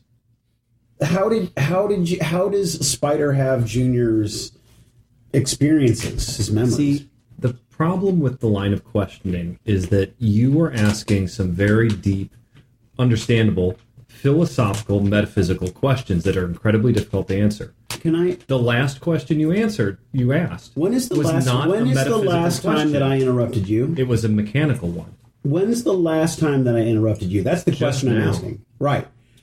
Because you interrupted me. Now, if you wouldn't mind, I'm trying to have a conversation with Emma. As you wish. Emma, was this Junior's body? Yes. Or was this a cloned body that he was downloaded in? No, this is his. There is physical continuity in his body. This isn't a cloned body. This is the body reanimated. Great. Now Philip's doing it. So his brain is in there. Jesus Christ. I like a cigarette. Marlene, perhaps I could better answer this unusual existential query if you would help me to understand the question. For you, what would it mean for him to be a continuous Junior as opposed to a new being? Well, I mean, first of all, he wouldn't have died. But second of all, if he was him, he wouldn't have gaps in his memory. Third, if he was him, he would be him. He wouldn't be questioning who he should be. He would just be who he was. There's gaps in his memory. I have observed most of the people around me right now questioning who they are and what they're supposed to do. This doesn't seem unusual to human existence. And the brain was dead even when you I thought you restarted. said you were a clone. As for death, there are many medical cases documented from before the war of people that had died for short periods of time No, it was and were resuscitated back into life. And in an attempt to better understand these and to describe death with more finality, they began to redefine these as, instead of being moments of resurrection, they were called near-death experiences. I have a technology by which I can simply move the goal of what near-death is. So, okay, I think I can wrap my head around that. So, how did you do that with Junior? How did you take what was left and put it in a new body? Time out. Can question. we assume that we're having this conversation as we're rolling? Okay, across so the you guys plains are and- so you guys are walking out. Okay, Sheriff just Norton standing- follows. I'm sorry, that was my assumption. Sheriff Norton escorts I you just wanna make guys sure that to we're the good. edge of the. I also have a question too. Sure. As far as Junior is concerned, I mean, it's the same body. She even said she used Yes. the same body. Do I notice like anything as far as like Is he circumcised? scarring or like something like that? He's very, very Junior had a heavily tattoo, didn't he? dressed. Yeah. Yeah. He's very heavily dressed. Like the only Junior part of had his a face tattoo. that's visible Junior is did have a tattoo. whatever face is not under the goggles. So Because only, he's just really pale, like what we can yes, see. but like, once again, he is very like all of the other zoo members you've run into. He is very heavily clothed, top to bottom. Does his skin have like? Does it look like it was something that was obviously dead brought back to life, or is it like? I have no idea what the baseline would be for that. Well, I mean, it would be like something like necrosis and then life somehow, I guess. No, you do not see any signs of like Tissue damage? necrosis or like he's molting through, dead epidermal layers or something like that. Okay. I just hold my gum down. All right, lip down so you can look at my gum. God. Was it nano? Yeah, what do I see? Tell me what I see, because Yes. I don't feel like I see you. Fat grill. That's Yep, it's Junior. my real. Microscopic and nanoscopic technologies, yes. That's, Was it related to? I don't remember what it was called, but those shots that seem to magically heal people. I don't know what shots you're describing specifically, but there's a good chance they're related. They're derived from the same science, yes. Oh, like the ones we had? I think that the world would have Oh, gotten by the there way. on its own Oh, if it's he looks technology. right at Marlene and goes,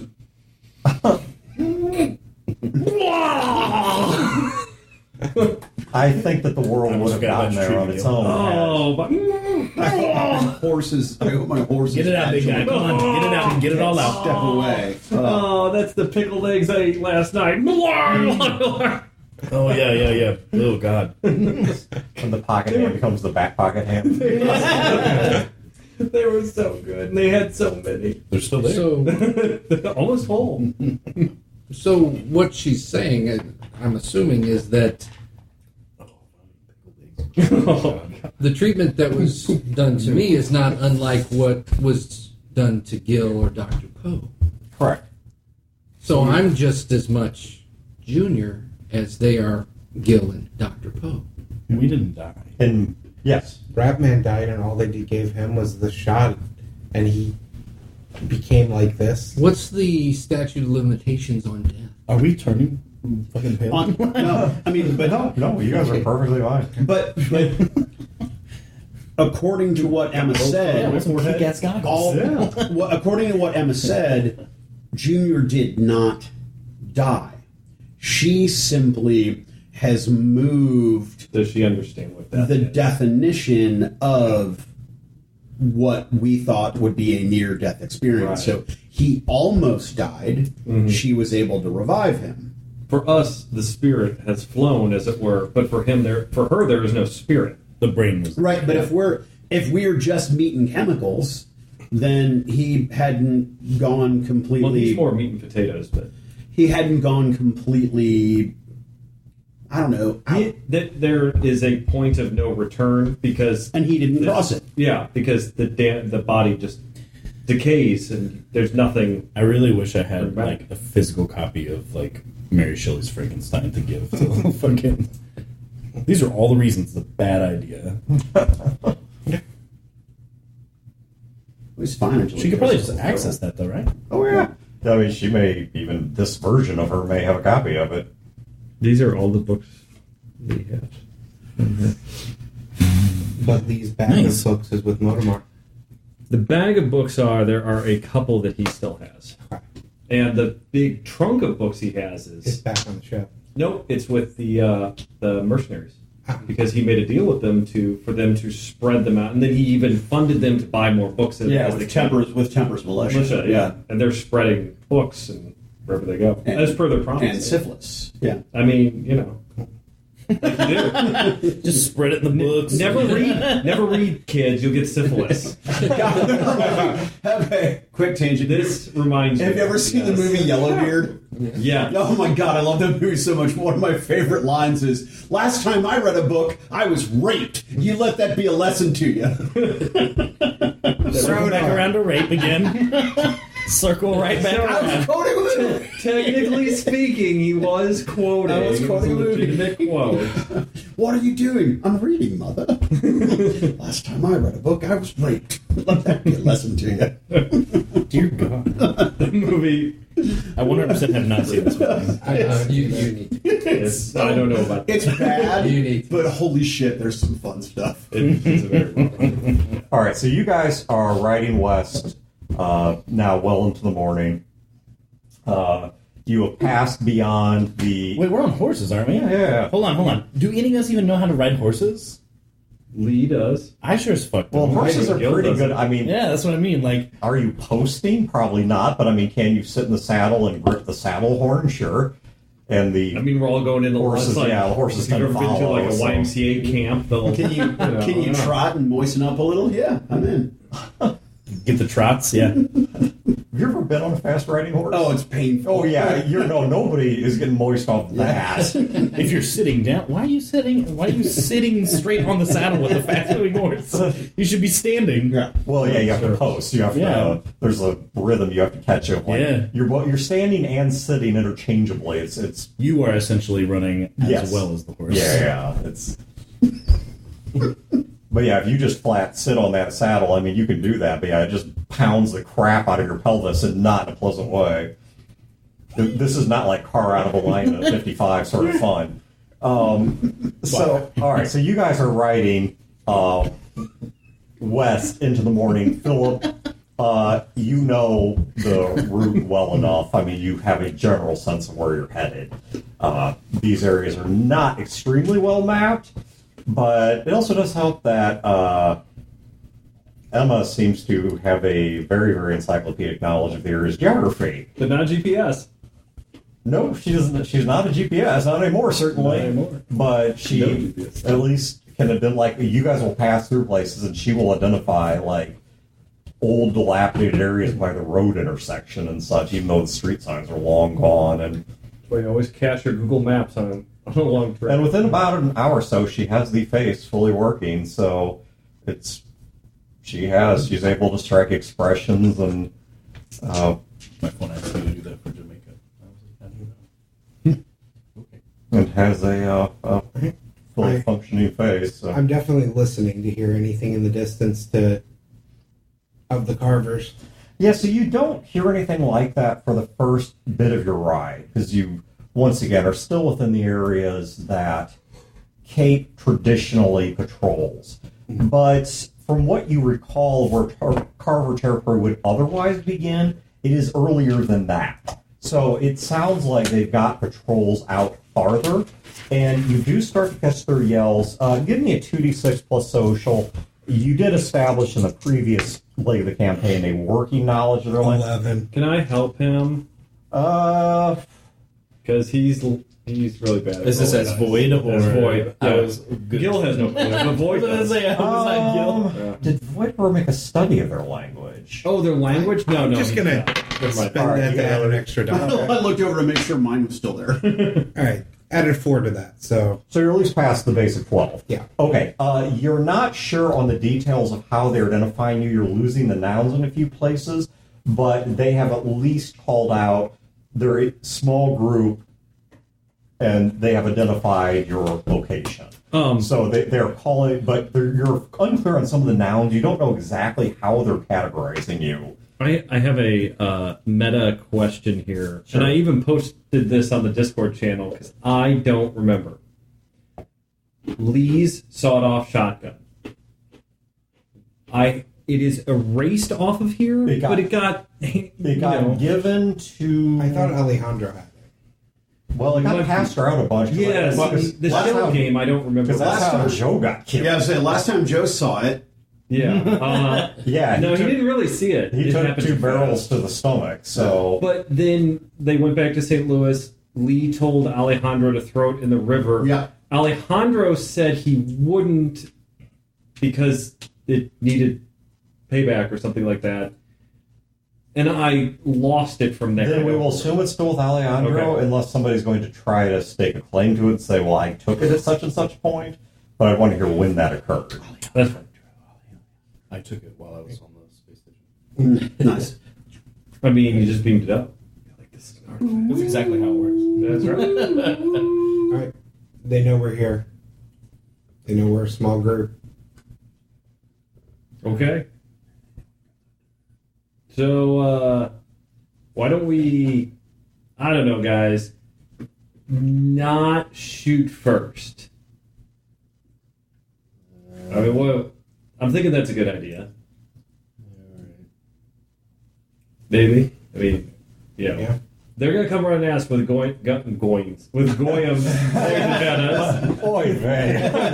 This is an average Jew. Right. like Jack was. Yeah. I mean, thank God it's Sabbath, but you know. They're gonna try to scare us. Thank God it's Sabbath. Well, Oh they my succeeded. God. TGIS. I mean, it's, Yeah. All right. They're gonna try to scare us. Yeah. So, I don't know. Lee, or Void says, yeah, we shouldn't shoot them, but we should also...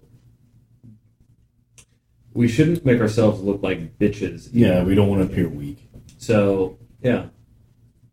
Take out your gun, shoulder them. Show them that you're not going to get pushed around, but ultimately we're going to get pushed around, so... Yeah. Gil's like, okay, and he takes out his shotgun and starts jacking shells into it. And, You have a shotgun? yeah, I got it last game. It's nice. You want to touch it? No, I got these ridiculously overpowered weapons. Right, that's why I took a shotgun. I Those are think- going to run out of ammo and break, and they're going to be very fancy That's clubs. why I got two. I know, 2 clubs. Awesome. Dual clubs. I think we need to get closer before we try to say anything back. So we'll just listen to make sure that they don't change it to dinner time.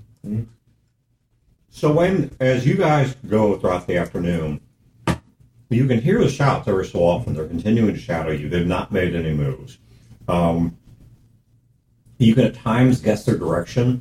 You think that the whatever group is scouting you is primarily somewhere off to the south.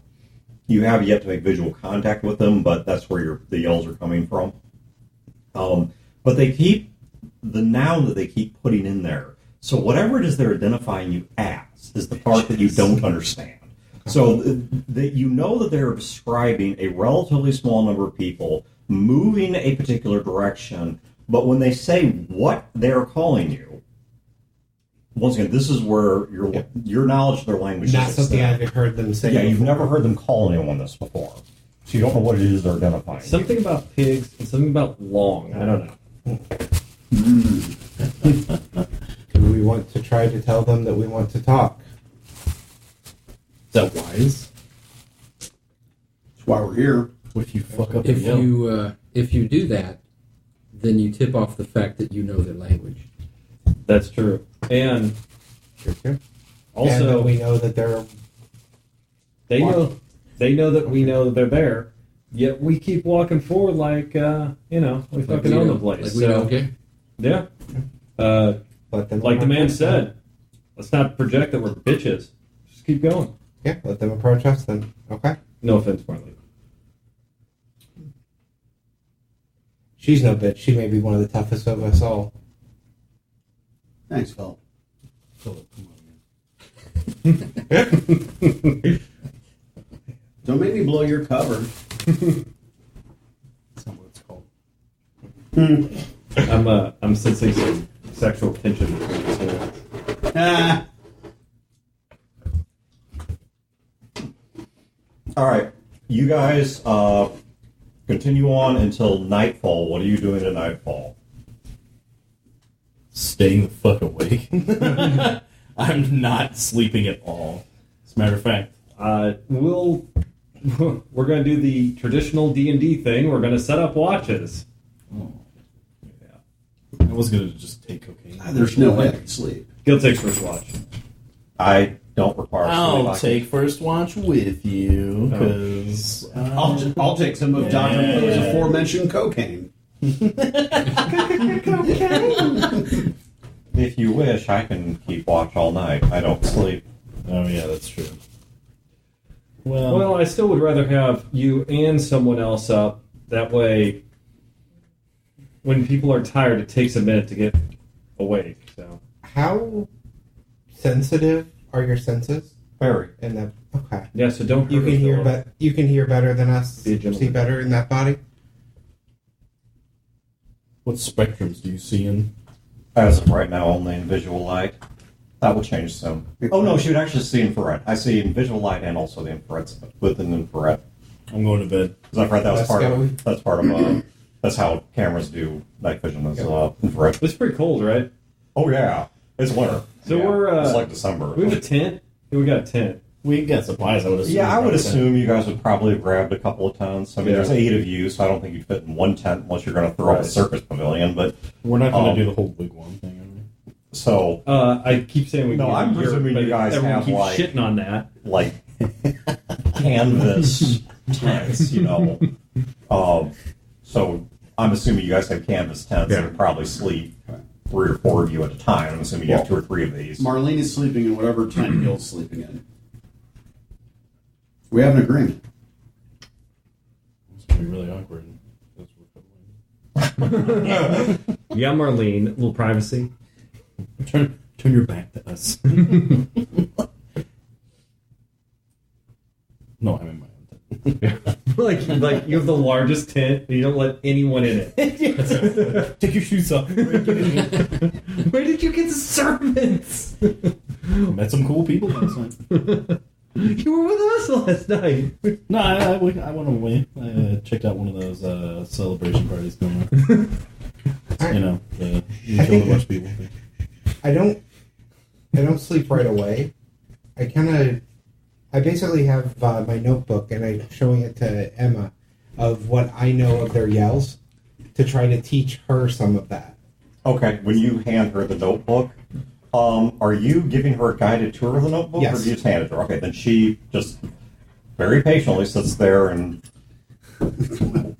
at your whatever speed you explain it to her and just watches, you know, listens and watches through the whole thing. So you'll probably learn more of it quicker than I did, but this is what I learned. The content is appreciated. As of right now, I've only heard a very, very limited range of calls. There's not enough information to make many conclusions. But with this information, perhaps I can start to understand the syntax and diction of their calls faster. If you're going to be up all night, I'd like for you to be able to have something to work off of. Spider, Marlene, Poe, Gil, we're all in the same tent. And Gil's like, okay, Annie up, bitches. No. Okay. Not. We know you're really horrible at poker. Like you're just awful at it. Give me the fucking cards. Mm-hmm. What are we betting with? What do you got? Well, didn't we used to do smokes or something like that? What do we do in the... Yeah, but you burned Marlene on the smoke thing. Right. Yeah. So let's do something else. Food. Okay. I'll tell you what I got. From outside the tent, one of you opting to starve yourself over the course of this journey would not be helpful. Yeah, except Only if we lose. I got this. And he puts down a single serving sealed cup of pudding. Oh. Who's in? I What don't, have you got? I don't have any food. I just have money. Money works. That's worth a lot of money. You want to be the bank? Buy in with steak? I throw in some lollipops. Oh, shit. The special ones? I don't know. Only one way to find out. Yeah. No, that's a shit thing to do. You're gonna cheat us. Oh, God, no. You're thinking about Peyton's rig? Oh, I did. I did. Gil reaches over and he blue is on his finger and he puts blue on top of Spider's head. I throw because a coin is a silver St. Louis coin is approximately $10. So I fling a coin in. That is vanilla pudding. That is whatever pudding you can find. I would have had to cut Tony for it if he would have found out I had it. Oh, Jesus Christ, don't say his name. Then it was like the fucking devil. He'll show up. We can say it 2 more times. It's all right. You hear it in the woods. Hey, hey! Don't say Fat Tony into a mirror 3 times. I throw a second coin in. Okay. That's decent money. That is decent money. I pat my pockets for a second, then I sit back and go, I don't have anything. At this point, Lee kind of pokes his head in and he says, so I was looking at the horses. Are you guys playing poker? Yes. Did you want in? Sure. Come on in. Perhaps I can provide Junior's ante. Well, that would be nice. What is the invite him to play? what do you have that's equivalent to a Let's give you a chance to get back. sealed cup of pudding? Given the Who has 75-year-old pudding? Never mind. That's All right. fair. It's still good. Junior, I'll. Oh, how about this?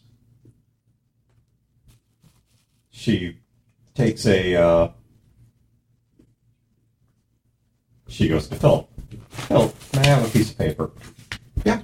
Yeah. She may have something with which to write. I give her a pen. Okay, she takes the pen and almost like a printer bridge, like from top to bottom, just sketches out this picture of a countryside ranch. Like there's a farmhouse, rolling hills, wooden fence, cows grazing in it, and she puts it in front of Junior.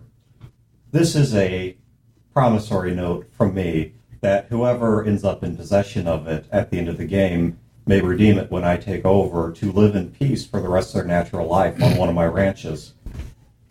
But I already have that problem. That's a pretty good cup of pudding. There's a lot of implications in this bet.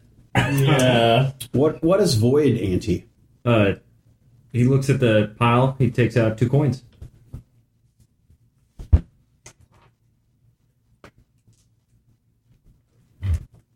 Perhaps you should take out more than 2. Those coins will be worth nothing in the New World Order. You'll never be able to spend them. The pudding has value because you will certainly live in freedom long enough to eat that. Freedom long enough to eat that. That's making that ranch sound much more appealing, doesn't it? Emma, Does has it, though? anyone taught you humor by chance? I've taught myself humor. Are these statements humorous? I will clarify after the betting is done. Oh my god. That's terrifying. I just touch my side of my nose. Fine. I'll put in 3 coins. Are you keeping the pudding then? No, Lee is putting in 3 coins. Okay. I'll put in a small music box. I thought you put your lollies in. I did. Okay. And Everybody's raising, basically. Oh. We have freedom at the end of the world. We have a vanilla pudding. We have fucking 3 St. Louis coins, 1 St. Louis coin, and Phil, did you put something in? No, I'm not playing. No, it's a good man. I'm regretting this. How about in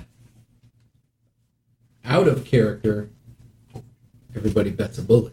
Oh my god. No. Fuck off. I'm absolutely not doing that. No, because I'm going to need them to win this fucking end of the world pass. Get out of the end of the world free All card. right, I'll throw in 2 more coins. Oh, can I say my level 1 is gone? Level 1 wound. Oh, yeah.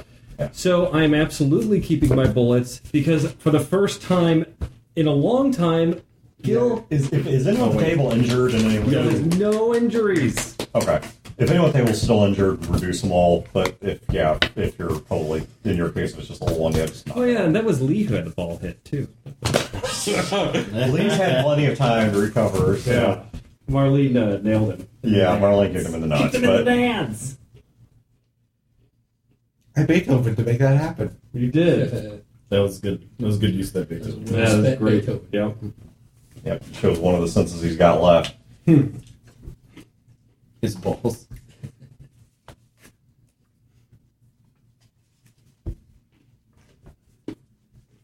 Okay, so you guys ready to roll this? There's a little bit of real game going on. Yeah. What do we roll? Well, so I start dealing out the cards. Well, this is going to be roll for one hand. This is going to be like the overall. Yeah, this is the overall. This is a series of hands, yes. So, but you guys have all made kind of singular bets. So do you want to do multiple rolls? Do you want to, whoever comes in lowest is eliminated until one of you is left? How do you want to do this? Do you want to just one roll It's a or round highest robin. wins? Whoever low roller is out. Is out, one yeah, until person the- survives. Yeah, that's right. This is awful. I don't like this. What are we just doing a? We just doing a single d6, or are we rolling it against the stat? Because it's not about the cards; it's about reading the people. I could see smart, social, perception. If you're cheating, agility. Yeah, to be honest, any of those would work, I think. Would it be agility We're or going together at the speed? end because they're in For cheating? Yeah. I guess depends on how you do it. All right, I tell you what. Maybe a mix. Sell me on the attribute, and we'll go with that plus 2d6. And you're telling that to everyone? Yeah. So Brodor, what is the attribute Marlene is using? Definitely going with agility. Okay, so you're going with agility. So we'll use 2d6 plus agility. Try a little bit of card sharking. Right. All right. Philip's not playing. Junior. Yeah, I'm reading everyone. So perception. social. Social. Okay, I did catch something. I don't know if you did. Get the talking. Actually, what I do is every time I get a card, I hold it up for Blue to see.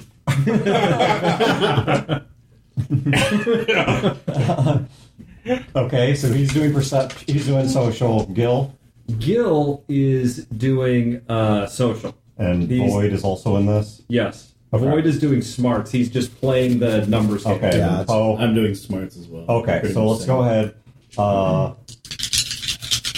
Herbert? Does that matter? No. Okay. Ooh. Okay. So what's your? Yeah, I will. So your agility is 9. So Brodor.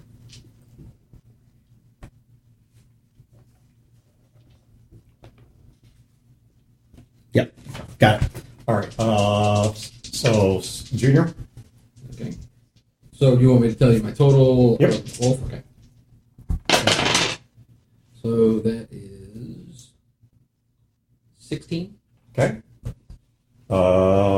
Gil. So Gil's using social. He's doing the sort of social bluffing game. Can I use my reliability? Which is presence. Yeah, I'll let you use that. So what your reliability will mean is that you cannot, you get to reroll any ones. Okay. So if you roll any ones, you get to reroll those. Well, Well, that's going to fucking help. So keep on. But you cannot have a 1. So, okay, you have 6 plus what's your... 7. So 13. So 13. Okay, so roll for Void now. And he doesn't have anything for this. That would be a 16. 16. Okay, and last of all, Dr. Poe. Cool. So 8 plus... 20. 20. Nice. Wow. Okay, so at the end of the round, Gil is eliminated. Womp, womp, womp. Bets himself out. So Gil's out. Okay. Don't worry, that pudding's 75 years old. All right. So you guys deal out your first round. Between rounds, Emma comes near the tent, near enough to be heard, and says, "The scouts have been watching us. They're camping near us. They don't appear to be moving. And from the amount of heat I'm seeing emanating over a hill, I think they might have built a small fire there." I expected they'd just stay nearby overnight. Did they want in on the game? I could ask them. No, Mine was actually no, 17. that's not funny. Yeah, And no, Okay, well, you're right. You were still not eliminated, so no. fine. I get too excited. I'll keep watching for anyone approaching. Okay, next round. Brodor. Hey, you guys want to do some rape murder? Come on down to the You know, there's more to them than rape murder. Really? They're complex people. Junior would totally just go over and talk to him. Okay. Right. So that would be Like old Junior. Okay. Yeah. So the same thing. Yeah. Okay. Junior, you're still in, so So that is a 14. okay. Void. 19. Okay, Void making a better showing than last time. No, actually, Void made an okay showing. Dr. Poe. Got to be a 14 to stay in. Doink. 4 plus 13. Okay, so Dr. Poe is dealt out. Okay, so we're now to the third round. Brodor, we have Marlene, like good. Junior, and Void. So, Brodor. So, I'm ready for sleep. Let's go cook. okay. So it'll be one less. Yeah. Okay, Junior. That is a 16. Okay, Void. That'll be to 16. 14, 15, 16, 17. Okay, Junior is dealt out. So the remaining pot is now come down to Marlene and Void. Junior had a pretty solid showing each time, though. The cards just weren't there. Die. Oh, the suspense. Oh, bad hand. Okay, so... Okay. Void. Bad hand. 14. Marlene takes the final pot. Wow. So Marlene, what all was in that? Lollipops, a music box, pudding, 7 coins, and Emma's note of love and prosperity. Nice. Is it okay? Oh yeah, that's fine. So, metagame, this is a real game thing. When Brodor said, "Can I use my street magic?" I told him no because he was already using it. I had him roll a single die, which was a 6, and that was becoming the best 2 of 3 with the other 2 dice Right, he was 'cause rolling. I sent Dana a note. I was like, I'm totally cheating. Yeah. So to keep Gil did not cheat. So to keep up appearances, I had him roll 1 die separately, and that became his third die for the best 2 of 3. Right. And he got lucky and got a 6. So he actually critted several things because he was cheating like a mofo. Yeah. Can Lee try to roll a perception, see if he noticed the cheating? He rolled pretty damn well, but I'll give you a roll on anything. He did roll damn well. So now that we're done and cleaning the pot, I'm cutting the deck with one hand. 7. No, you did, 13. You did not catch it. Just kind of cutting the deck with one hand and No, that sort of stuff. Marlene rolled really well. I'll give you your deck of cards back. Okay. Because I have my own deck. Yeah. Well, gentlemen, it's been nice. It was a pleasant evening. I'm glad to have added value to Junior's ante. I tossed Gil's pudding cup. At Gil or at Lee? I'm sorry. It was Gil's. Gil's. It was Gil's pudding cup. Yeah. I tossed Gil's his pudding cup, and I hand the music box back to. I hand the music box back to. I had it Dr. back. I let you keep it. Yeah. Poe. All right. I'm keeping your fucking money and your drugs. Yeah. Enjoy. I got that money by delivering mail. Be really careful with those lollipops. All right. And your get out of end of the world free card. It's the most valuable thing in this kitty. That was a joke. See, I'm gonna kill you anyway. that's funny. Because that's timing. Perfect comedic timing. And you taught yourself that. I did. I do have a ranch that I have been cultivating, but for very different purposes. I'm simply growing food there. Perhaps, if you would like, when you are too old to fend for yourself, you can retire there under my care. I mean, that's not far off. But I will not interfere with your life. Especially with how she smokes. I know, right? Addiction is a terrible thing, Marlene. Really, Junior was doing her a favor. Mm-hmm. Yeah, that's true. I got a pipe sticking out. Just blowing smoke out the other side. You guys suck. Hey, you won! Congratulations. I did win. So I'll go outside the tent and I'll look towards the fire that's... You can't see the fire. Now, I'm not going to tell you where she's... Oh, that's right. You see in various spectrums, too. So, yes, you see what she's seeing, which is you don't see a fire in visual light, but if you look at it through infrared or any kind of heat detection, you can see just a faint aura that's coming from behind a hill. If you did not have any added senses, you wouldn't be seeing anything. So, these guys, you can tell these guys are pretty experienced at what they do. You know, this is not something that a normal person would have seen. I'll come back in. Is it unusual for them to light a fire if they're trailing someone? There's a fire outside? Well, I mean, they don't care that you know that they're there. Or if they don't want to freeze to death. It's very cold. They're confident. And alive. It's very cold. I wonder how they're going to react to you. why?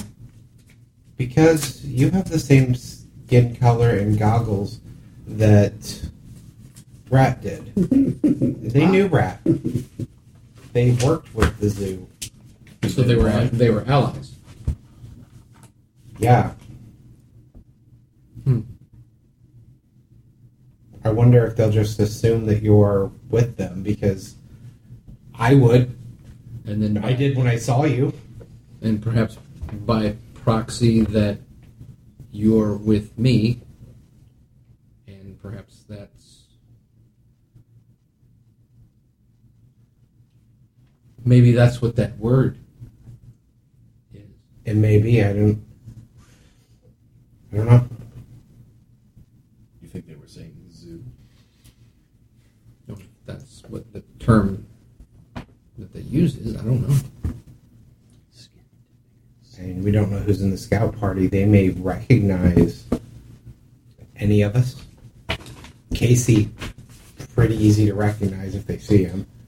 Yeah, he's not exactly the stealthiest. And Void is Right. in uniform. But aren't Casey and Void a pair? I mean, if you see Casey, is it safe to assume that Void is nearby? But it wasn't. Correct me if I'm wrong, but Void wasn't They've in never, the camp, correct? Lee was in the camp. yeah, Right, they but- haven't seen the uniform. They- Right, but Modamar wants to free Lee, right? And Lee travels with Casey. He wasn't last time Modamar saw him, though. Okay. And they'll know if they capture us and take my masks off. Should I just take them off now? Surprised you're still wearing it. Is that a thing? They're not mostly connected to me. But okay. If you think It that would would help. certainly be more of a statement to Modamar. We don't know what kind of statements we need to make to Modamar. True. And they could be noticing Casey based on his size. They could be noticing Spider based on the fact that he looks like Rat from a distance, except green hair. I thought Rat got his face blown off. He did. Should I? And then I kind of like start pulling my hair back. Should I tuck my hair back in? I have no idea. There really aren't any rules. Perhaps you need an updo. Gil's like, I think you're right. But I don't have my stuff. thank God. If you would describe Would you rather to me have what you cat need, fans? I can try to find it. Or a Pomade, What? I Would need you rather have? bobby Cat facts pins, or updos? and probably. I need at least a mid-sized comb, a styling comb, and something with a long, like a stick that I can manipulate hairs with. Do you have like a 3D printer hidden somewhere underneath that get up? No. I hope to eventually, but no. I'm still working on primary motor features. Cosmetics, perhaps, first. Unfortunately, making the latex requires gathering quite a bit of plant matter and refining it down. Well, I mean, at least for now, perhaps either a strip of hide or something, and I can just braid it back. I would just need something to be able to see myself. I wrestle in my fucking bag and I just fucking throw something at him so he shut the fuck up about it. Oh, a rubber glove, thank you. Yeah. It's kind of twisted until and just a reflective mirror of some sort. Anything? I don't have anything like that. I got nothing. I can make the tablets show an image of you. I can simply transmit what I see back to them. Oh, okay, yeah. Let's do that. Well, I'm going to go to bed. Boyd gets up and walks out of the tent. I do an updo with like a spidery. Feels web. like I can't. Why the hell Gonna did we go do to this bed. in my tent? Have fun. No, I'm leaving. Well, I'm in Gil's tent and I'm lying down. That's right. Marlene is going to get her sleep on. I fart when I sleep. Me too. She's already hotboxed it. All right, Come on in, doctor. By the following morning, you guys wake up. Close the door. Your fire is still burning. Emma has gathered some loose wood and has kept your fire going all night. By the time that you guys wake up, whichever of you is first out, she Void is first out works for me. because he's a morning person. Me too. It's even right. I've got a do-rag wrapped around my head and tied on the top because I don't want to mess up my hair. Doesn't actually sleep much. The horses have been taken to forage and given some supplemental feed. They should be ready for the day. Excellent. Our friends on the hill? They have extinguished their fire, but I have not seen them make any attempt to crest the hill. Should we go talk to them? If you wish. Is anyone else around in the camp? As of right this second, no. I'm up. I've gotten up. I think I'd be up too. Didn't you see Lee or Void and Emma start heading up to the hill? I run to catch up. I'm peeing. Okay, you guys walk to the edge of the hill. As you guys start walking away from camp, you catch a short yell, which Wayne, for the first time, okay, first of all, you know what was said in this one. Okay. This was basically, it was an alert. And this time it was acknowledged from a call to the north. So this is the first time you've heard a response call. But as you guys depart camp, you hear that call. It is responded to from the north. They sent an alert to the north. North replied. You ever hear birds in the forest? Yeah. They called one another.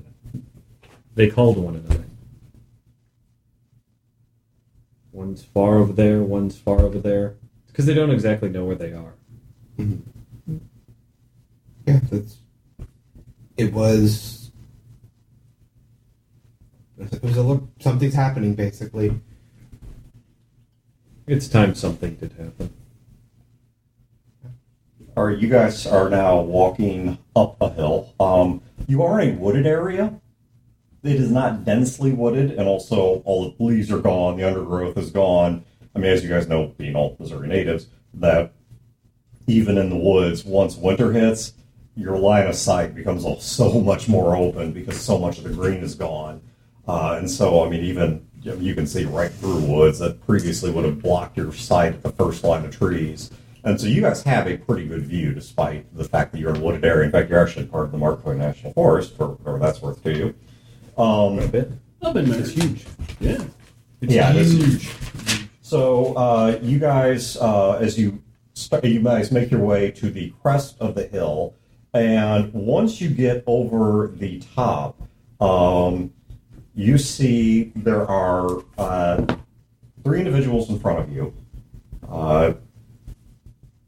2 men and a woman, all of them dressed very heavily. For the weather, I don't mean like it's, you see nothing unusual about their clothing. Their clothing is questionably made, a lot of it scraps or hides, layered many times over because of the cold that's out. Nothing sophisticated or whatever. There is one guy who, Void, you would recognize, as I guess with Philip.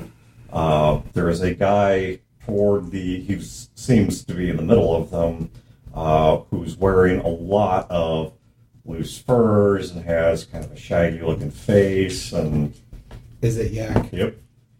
And upon seeing you guys, Is this the guy you guys really hate? Yeah. as you guys walk He's over, gonna be a problem. as you guys walk over the hill, he has what you're guessing is a dead man's gun, and is twirling it on his, just like around one of his fingers. You're hoping it's not loaded because those things don't exactly have a whole lot of sophisticated safety features, but just sort of twirling around one of his fingers. And Philip, Yak. Were you gonna come out and say hello? hey, I do what the boss says. We hadn't gotten word back yet. You gotta tell me, man. How's it been? How's it hanging? Better now that I'm not locked in a cell by the Southern Army. What's an art doing? Can't blame us for that one. We do a lot of things. Cells aren't on the list. By the way, still so sorry about what happened to your buddy. But hey, no, we were on the same side of that one, right? Buddy Yak helped you out. I was on your side in that one. That was what I wanted to see happen. And now we've both got a friend in high places. And that's why, hey, we watch, we look, you come to us, we can talk, but that's why we weren't bugging you. Just keeping an eye out, seeing where you're going, what all this craziness is about. Gotta walk into our territory like you own the place, and I gotta say, maybe in some little way, you kinda do. We're looking to meet back up with Paul Carver. Well, that we can arrange. We've been making sure that you've got safe passage all the way through, making sure that nobody who's not in on the down low, what's up, comes and bothers you. Camp still in the same place? Oh, yeah. Pa's not been real keen on moving it until things warm up a bit, or until we refill the coffers a little, but that's gotten kind of slow because things out west of us have slowed down a bit. Yak, who is the keeper of law? The man of law. So, The man of law. That was going to be the next thing I asked, too. how much time you got? All the time in the world if you're guaranteeing safe passage to us. Does he recognize my voice? Does he? He's got more time Yes. than a man of law. He apparently does. He has not said anything about it, Sure. but he does. He doesn't miss a beat. He He just keeps going. Doesn't seem to react to it. But I checked. Yeah, he absolutely remembers your voice. And he probably also guessed by context. Is what, you two and Emma? Is there someone else with you guys? Yeah. I remember my struggle is incognito. So Yeah. Yeah, no, they left. We didn't pretty much mention talking to Casey. Yeah, so it's just the three of us. Void was like, okay, I'm up. Let's go. And Yep. I ran after him. and Philip ran after him. Yeah. So you had a really long pee. It was really long. I mean, you guys walked over the hill. I'm not going to walk over there. if I say something, so if I say something, are you just going to automatically just believe it? I'm going to spend a lot of time trying to convince you, or can we just kind of cut to the part where you believe me and we just get to the explanation? Yeah, I know you're full of shit, but I want to hear what you have to say. Holy anyway. shit, man! What have I lied to you about? Lied to you about nothing. Man, I like what I do, but I've been honest about what I do every step of the way. Just because I think you're full of shit doesn't mean I think you're lying. Okay, I can accept that. That's a unusual distinction, but I can accept that. So, we've got a system of our own. There's a way things work. There's a way things don't work. And that has to be taught. That has to be enforced. And so... He was an enforcer. Not exactly. Kind of. I guess you might want to think of him more like sheriff you send into an unruly town. And so there are places where... I mean, I know you guys think of your Western Edge as being all crazy and unruly because of people like me. And so, you send your people out here to create problems for us and, hey, get us to do things your way and all that shit. Well, as point of order, Gak, I've never sent anyone out here to cause problems for you. Okay, not you personally, you in the royal sense, but, we do the same thing. We have these areas that maybe don't totally respect or understand what we're about. Or maybe we think, ought to be working with us a little more than they are. And so the man of law goes in and he teaches them the law. And he makes them obey the law. Like a capo. I like to think of him more like a sheriff in the Wild West, except he's got a much bigger pole up his ass. He sort of reminds me of that preacher guy that we off. Except doesn't need often because wasn't all that ambitious. Was kind of satisfied where he was at. Well, they do have one thing in common. They're both dead. That they are. They're both dead, and you know what? I love that flair. You go in, you think things are like this and this and this. You got a preacher, and then you got a man of law. I mean, it's I don't know what estates these are. I'm not that French. But the point is that you get all that going on, so you guys go here, bam! Doesn't matter. Gone. Everything's in the question. Cards up in the air. Who's got what's hand? Oh, grab and get the first 5 cards you have, and that's what we play with. I love it. Is there a new man of law? I don't know. Hate this guy. He's like a coked up car salesman. You're going to have to take that up with Paul. That's Paul's call. We sent a message back to him and told him how that went. I mean, he sent the man of law there specifically to talk to you guys. But, that didn't go so hot, didn't it? Or maybe it went fucking great. I guess depending on what you want out of this. Maybe it was like the best possible outcome. Holy shit, bam, he's dead. Boom, Like I said, all I don't this think he's stuff. lying, but he's full of shit. Yeah, I never love met it. him, so. Oh, yeah, I'd introduce you, but... He's dead. Yeah, that's what the issue is he's dead. I mean, I could still introduce you. It'd just be a really awkward and one-sided conversation, but if that's your thing, I mean, I'm not here to judge that. How's Paul doing? Oh, last I saw him, he was doing fine. He's teaching folks to read, doing a lot of things Mark Carver used to do. Cemented control? That's what I'm here to help with. There were a lot of politics going on there. Oh, you know what the best answer is to politics? Just shooting the former leader? Well, okay, well, let's say you like the current leader. I mean, you just keep shooting anyone that would be the new leader, right? Right. Let's say somebody rises up and they're like, oh, I got the biggest dick, and you're like, blam, now you don't. And I'm betting that's something you do for him. Among other things. I'm a man of many utilities and talents, but that's the part I think I do best. If somebody comes along and they try to swell up on Pa, try to start making life too hard for him, I take it to a point. Pa says, leave him alone. I leave him alone. Pa keeps saying, leave him alone. I do it when he's not looking. Pa says, go get him. I do it when he is looking. That's what I thought. He's Yak. He's cemented as much control as he can at this point. Yeah, that's what I just got done telling you. Yep. I just had a lot more detail in there because I don't like leaving out the good parts. This guy's great. Yak, where is Paul? Same place he's been. From here in a directional we can sort of lead you stick. guys now that we've kind of broken that. But Get there faster that way. yeah, and fair warning, let's keep this a bloodless journey, shall we? Oh, much more so than last time. That would be nice. Because I'm not looking to die, nor am I looking to go back to Paul and explain why you guys are dead. So You have guns. We have guns. There's no reason for either of us to use them. Precisely. You have to clean them. People get angry. Yeah, things get blown up, blah, blah, blah, slaughter on the hills. I'm just saying it's happened. I mean, a It's horse happened. might get killed. A horse might get killed. That's a valuable thing. Yeah. Do you know how hard it is to steal a horse that's not even got a bit and bridle in and run off with Not it? very hard for you because you kill and rape the family in that order. Well, I mean, I'm more about the killing. Sure. I mean, I've always respected you for that. Yeah. it's, I don't really need to add something more than that to get myself where I want to go.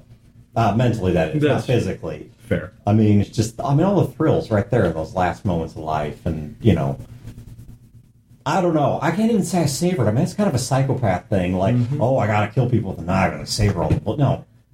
It's just about, boom, done. Light switch, off. Over. Finished. Finito. That's why I like. Move on to the next one. Eat it, go. Eat it, go. Whole world's like a buffet. That's why I like you, Yak. You're concise. Thank you. Thank you, thank you. All right, Skullman. Let's, shall we go make these introductions formal? Let's. Okay. Philip, Emma, and Gil, you guys would now all see this by this point. Come back over the hills. You guys are warming up your breakfast around the fire and kind of prepping for the journey or whatever, packing up the tents. Yak didn't give a fuck about him. It's like, well, just, Yeah, he has not even reacted to her.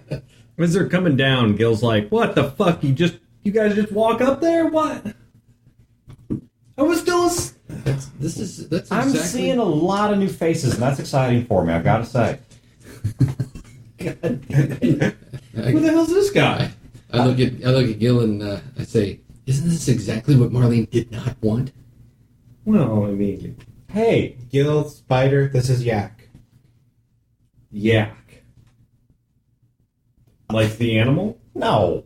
No. Do you throw a balloon? No. God damn, where do you people come up with? Is this what you guys do? Yakety Sax, the song, maybe? Is this what you guys name your kids after? Like puke and No. That's why we're so curious. Because you talk a lot. so the story that I've been told is that somewhere up and down one of these roads is a torn up ad for some jackass whose name started with Yak. And they gave me that Yakovelis. Yak smeared off. Oh, even better. He's named after Yakov Smirnoff. And somebody saw that, I don't know, guess like the way it sounded, didn't know about the whole Mongolian yak thing. That came along later. Thank you very much, whoever mom and dad were. And, yeah, so that's, I'm named after a person.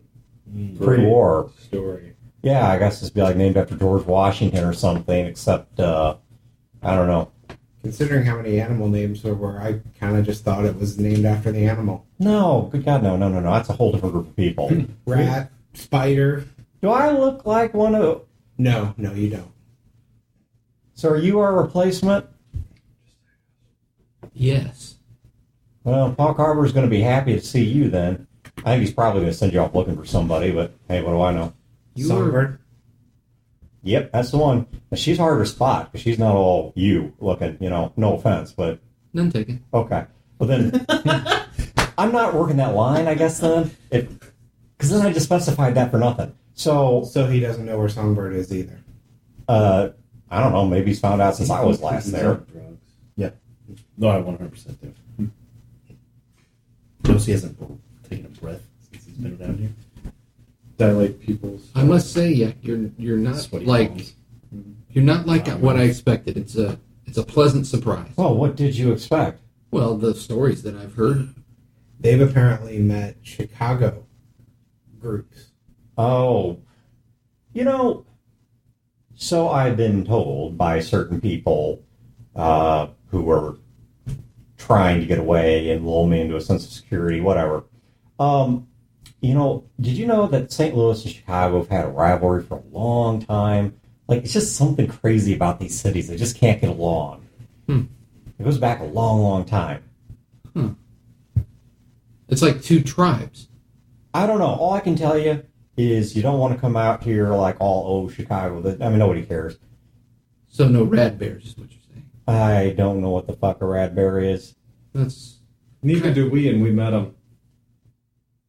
Nah, things out here, they got to make a lot more sense. We've got a lot more order. There's the way things are done. There's, 1, 2, 3, 4. yeah. There was not as much. There were more half-dead people with bombs inside of them, and people dressed up as bears. That's just unnecessary. That's what I told them. I mean, if you got a perfectly good bear, wouldn't you, learn to ride it or something? Yeah? I mean, how fucking crazy would that be? I mean, we're over there on horses, but I bet you, just the three of us, we come over the hills, ride a bunch of bears, you guys probably wouldn't even try to fight. Like, oh shit, it's a bunch of guys on bears. We've never seen that before. How do you do that? What about if it was a flaming shark? Marlene gets up. I'm not thinking about that one. I mean, I'd certainly be surprised to see a shark on land and also to see it on fire, but I know, right? It'd be surprising. Mm-hmm. I don't think I know how to process it. Yeah. I don't think I'd be afraid. I'd just be confused. See? I'm not. I mean, I'm walking away. I don't see. Yeah. Why'd you walking away for, sweetie? We're getting to know each other. Careful what you say to her. What? Oh, sorry. Sweetie, no offense. No, I said that defensively when Oh. you didn't talk to her. So, Gil, what's the plan? They're going to escort us to the camp. They're going to escort us to the camp where we're going to meet Paul Carver. Paul Carver. Okay. When do we leave? He's been teaching the kids to read. Kids, adults, all kinds of people. Crazy stuff. I just I asked. didn't know he could read. I just thought he's... Void's like, he could barely read. Well, you're not supposed to speak bad about the boss. I'll just say he's doing his best, and some of the older kids are helping out a lot in that regard. But, he feels passionate about it. Said one of his friends thought this was important to, make things, I don't know, some shit. 1, 2, 3, 4 wasn't... No, that makes a lot of sense, actually. Yeah. Jesus Christ, this guy's like an ist Tony. An ist Tony. Oh my god. Yeah, have you ever thought about getting a cat? I've had cats. Not eating Delicious. one. Oh. They're delicious. What are you going to do with a cat? Throw it at people? I mean, it'd be kind of funny, I guess. Well, yeah. They have sharp claws. I'll have you know that cats are actually one of the. I rattle off some random cat facts. Yeah, some random cat fact that Tony would have said that's been beaten into my head. I take my pistol and I put it against Poe's head, and I'm like, I'm doing this for you. Not that far gone yet. Oh. All right. I'll walk over to Marlene and say, there's a woman. They have a woman. Huh? Well, holy shit, it's almost like every other one of us could be a woman. Well, the whole thing was murder or rape. You were worried about that, right? Yeah, murder, rape, cannibals. Yeah. You don't See? think these women are murdering, raping, and eating people? None of them are murder or raping anybody. You don't think that they're just, arched over some poor woman's face, grinding one out? Jesus fucking Christ. Wow. That's outstanding. Marlene, what in the fuck was that? You're embarrassing us in front of the murder, rape, cannibals, Marlene. If you ever are looking for a change of career, You're embarrassing us. I don't know what damage has been done to that woman's spider, but I mean, who knows how fucked up she is? You saw what happened to Jack's wife. Actually, no, he didn't. Oh, you didn't? Yeah, I'm sorry. You didn't see what happened to Jack's wife. I tell you what. Why don't we pack up the camp and go? And we'll see Jack's boss. That's what we came here for. Sooner we get there, sooner. if you guys are willing to press a bit, I mean, I could probably get us there by nightfall. Okay. And once we're that deep in our territory, you got nothing to worry about day, night, whatever. It's all just us. Us and the chickens. That's right. Let's Yeah, push. nothing- Like literal chickens. We actually have some chickens. Probably some goats too. Yeah, nothing to worry about. It's just them. That's right. Just Yeah. us. Everywhere, man. It's trust me, we're gonna have you covered on every side. Paws very clear. We keep eyes on you. We keep you hemmed in. We get you there safer than a baby, wherever a baby's safe. 1, 2, 3, 4. That's right. And I figure out we're up to about maybe like 2.5, 2 3/4. Let's move that up to 3. Shall we? Okay. Right. Let's start packing the camp up. All right. Yak, it's probably a good idea if you guys go get your camp stricken. All right, we'll be right back down the hill. Back in just one moment. All right. Once Yak is gone, I go. I really kind of like him. Dan, I gotta say, I thought Tony was your best character that I've played with. It's Yak. Yak is my number one. yeah, he's free. Oh, the amount of bloodshed that Yak created in the first campaign. Hey, it's his personality that's so great. Yeah, the characters hate him. The players love Yak. in the I know about that. Yak's alive because I wasn't playing Gil in the first case. in the event that things go sideways and Paul Carver is not happy with whatever course of action that we pitch to him, what then? Then we're just fucking neck deep in shit. Right? We're kind of already neck deep in shit at this point. Who do you want to answer? Do you want Gil to answer that or Lee to answer this?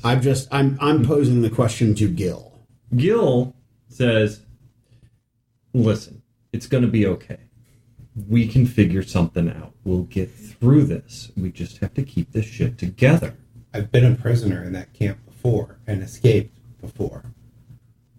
Yeah. Being a prisoner and surrounded I'm just doesn't saying, mean Gil, that if it's you not were work. if you were in a bar and you saw some dude beating on his old lady, what would you do? Well, I'd hurt him. Right. So now we're going to go into the belly of the beast with all the horrible people who do all the horrible things and not hurt him. Right. Because if I see that on the side of the road and I step in, we're all dead. Molly, do you trust Philip? I mean, I'm sorry if this hurts, Phil. Fuck, I barely know the guy. Shit, I barely trust Gil. Phil, when you escaped, did you escape or did they let you go? Or did some badass super chick commando lead you guys out of there? We Oddly specific. Objection leading the witness. we escaped, but we also started a civil war in the middle of the camp as a distraction to escape. What are the chances we get another Civil War situation in the middle of the camp and some badass commando girl? That one I don't actually say. My point is, Philip, this Paul Carver, do you trust him? Yes. Boyd says, yes. He's pretty damaged. Would you consider him family? Yes. Absolutely. And then I look right at Gil. Then what do we got to worry about? Everything. Yeah. But we're going in. Because, God damn it, your family too. Yeah, like, here's something you could worry about: having your left leg chopped off just above the knee so you can't escape, and then being forced to eat part of it because you're fucking starving. You're kind of starting to invent scenarios now, aren't you? Well, I mean, like complex, interesting ones about how you're going to get really horribly raped and murdered. Sound more like fantasies than. Well, I wouldn't say that. That's how we're. And the worst thing I saw was crucifixion. I know we saw cannibalism too. Or Void. okay, let's just stop talking about torture and eating people. All right. Fuck. So Yak comes back, Don't talk Yak about is coming back leading 2 horses, and the woman is coming back with him leading 1.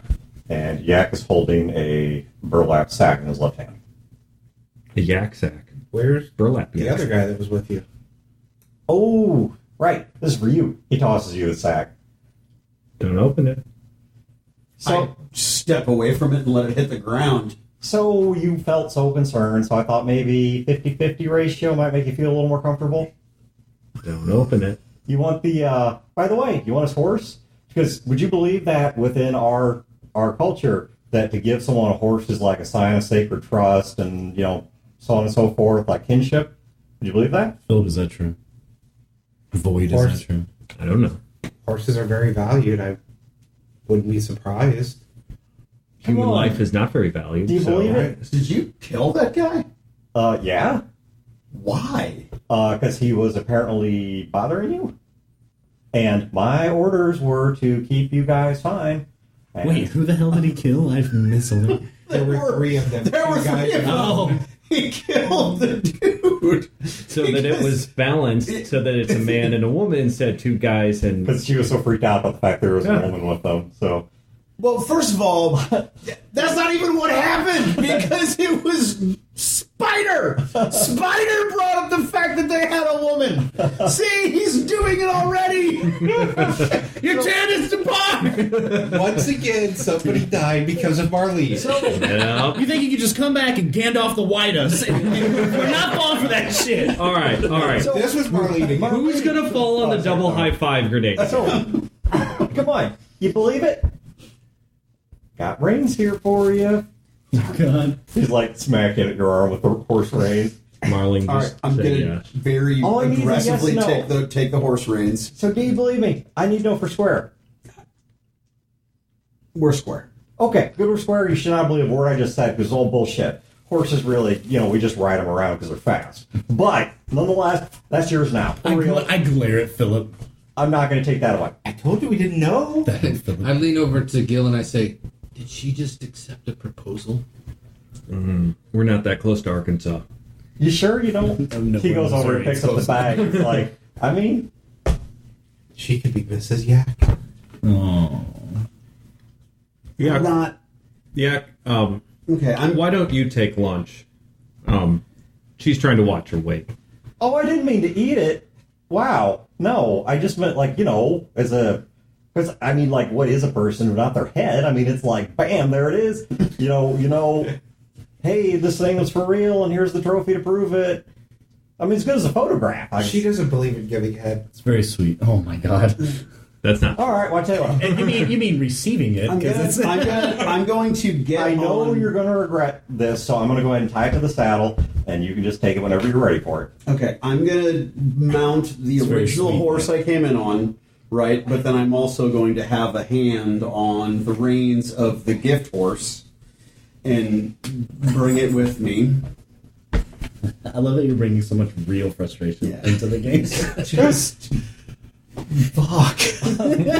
All right, he hops atop his horse, and the woman jumps on hers, and they You gotta start. go to work after a game just to calm down. Who fucking killed a guy because they thought I was uncomfortable. There were 2 of them and 1 of her. Yeah, you. But you were uncomfortable. And then, no, I was uncomfortable that they had some woman and God knows what trauma had been visited upon her. I know, it's like Twitter. And then, and then they fucking killed the guy, and then gave me his horse and his head as some sort of grand gesture of you're safe with us, Yeah. because the boss wants you to be comfortable, and this is what safe is. Isn't that sweet? It's really sweet. No, it's fucking anxiety-inducing. They went out of their way to make you feel comfortable in their land and brought you a gift. That's beautiful. They, Doesn't appreciate getting head. they ride on a short I really wish distance. I was a fucking ist now. That's totally my jam. That is great. They ride on a short distance and stop and look back. Are you guys following? Yeah. It was one of theirs, and they just fucking arbitrarily killed Okay, him. do you have like Valium or something? Yeah, I do. Marlene, they kill their own all the time. Because she started freaking me out. I get the nice sized ones, not those little pussy ones. Yes. Yeah. I've seen Yak personally kill quite a few of their own. I don't. It's just so Casey says, fucked. Yak was instrumental in the Civil War that put Motamar in power. Ah. Oh, He great. wanted that war, and he encouraged us to help him set it off. Okay. Yeah. Thanks. But I don't remember. Was he the one that actually shot Malcolm? Yes. That's what I thought. He was the one that actually killed our previous leader, so Motamar would become their leader. Because their previous leader wasn't killing enough people. Wasn't wanting to go after Cape. So, okay, is Making that sound like it was a good thing. No. No. No, It sounds terrible. it was. well, and I say this probably loud enough that Yak could hear it. Look, is Motamar killing enough people? Yak? Everybody needs a running start. There you go. I want to play Yak's life partner. If your question Did you read my note? Oh, is that for me or for Yeah, him? that's for you. For me, okay. Yeah, that's for you. I'm sorry, I didn't see you put it there. No, it's all right. if your question is, will he be I just need to know the price. Free. That is fucking free. That is so awesome. Okay, that is free. There is no price on that. If it was any less awesome, there'd be a price. if you want to know if he would betray Motamar? Yes. Yes, he would. Okay. Can I? It's not even the rape, murder, cannibalism. None of you are bothered. You just you're all taking this in stride. I am terrified, but I'm not going to let him see that. Gil's like, You have to show strength. you gotta show that you're not a bitch. They don't respect fear. All right, I stop my horse. Yak turns around, and the woman that he's with is still off at the front of, kind of in the lead, but he stops and he turns around and rides up, I mean, just straight between all of your guys' horses, like right in the middle of you. He's like, sensing a lot of tension back here. I take the head. Yeah. I take the head off of my gift horse, and I just roll it away from me. Ooh, ouch. Okay. And then I'm gonna get Okay. out a knife and I'm gonna cut the throat of my gift horse. Good God, man. Gil's like, Oh. ah, come on. Okay, Yak watches this, and he's like, it's very bizarre because he's the whole time he's like smiling, like nose down, looks gleeful, but like eyes up, look horrified. He's got 10-foot boner. And Cheeseburger on he's top. but after, so you take the horse and it kind of fights you. You cut its throat and it thrashes around. I just let it drop to the ground. Yeah, I say it thrashes around, kicks, whinnies, makes a few gurgling noises, and drops to the ground, flopping. His blood is pooling all around it. He's like, "The hell did the horse do to you?" What is with both of you and killing fucking horses? My hand is shaking, and I've got my bloody She's just a hand and murderer. bloody knife, and I pointed at him and I say, "Your gift offended me." And then I'm gonna get back on my horse. I have never been happier in my life. God damn. Philip, you have found yourself some of the best traveling companions. I gotta be honest, I didn't think you had it in you. Holy shit. Look at this. Look at this horse riding past it. Not even carving up first meat. It's like, this horse offends me, fuck it, dead, gone. Let the birds get starts it. cackling. It's not even worth eating. You don't even want to turn this into your own shit. Wasn't even phased. That is that is the way you live. She's a tough one. She breaks hearts. Not even phased. She breaks hearts. She slips. I'm telling you, she's batting for the wrong team here. This is Yak. Oh my God, what if she becomes what she was so afraid of? He rides up real My close to you. temptation to throw a knife in Philip's back is it's really He hot. rides up real close. He's like, "Do you think she would?" I don't should be passing the doctor. I'm gonna trot next to her. I'm gonna need you to keep your fucking shit together. You're the one that's been worried the most about getting raped and fucking eaten. You keep this up, you're getting us all fucking raped and eaten. Get your shit together. Good job, Marlene. Hey, killed that horse real good. I actually do give you volume. Take these fucking pills and just chill the fuck out. I'm getting Gil's flask out. I rattle it with the cap, and I swallow my pills with some whiskey. Well, let's see if I actually do give you. So, not much has changed while you've been gone. I look at Yak and I say, 1, 2, 3, 4. Yeah, Nod. yeah, you good. We've got her past one. That's going to be my goal here now. And the time that I know her, I've got to try and get her to 4.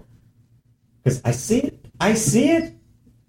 I see it. 1. Hmm? 1. We're going to get there. We just brought new Junior to this shit. It's the worst idea. It's pretty amazing. This whole situation, man. How do we not leave him? Pretty spectacular. He's gonna learn how to be a goddamn Carver. Marlene's gonna go fucking native. Junior. Old Junior would have been all about this shit. He'd have been like, this is great. This is exactly where I've always belonged. Oh, poor horse. Well, horse had to go. I know. So you guys ride throughout the day. Is there anything of significance that's occurring along the route that I need to know about, or do you guys just ride in a great discomfort?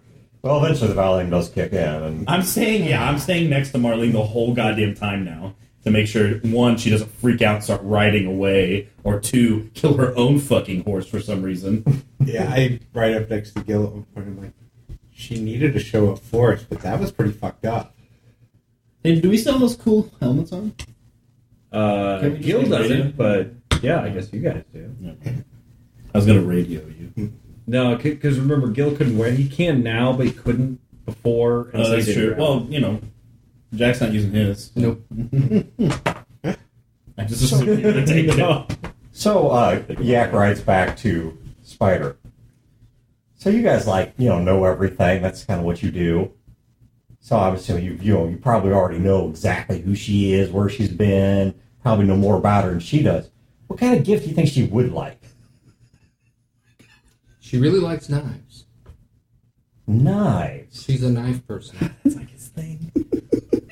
All right.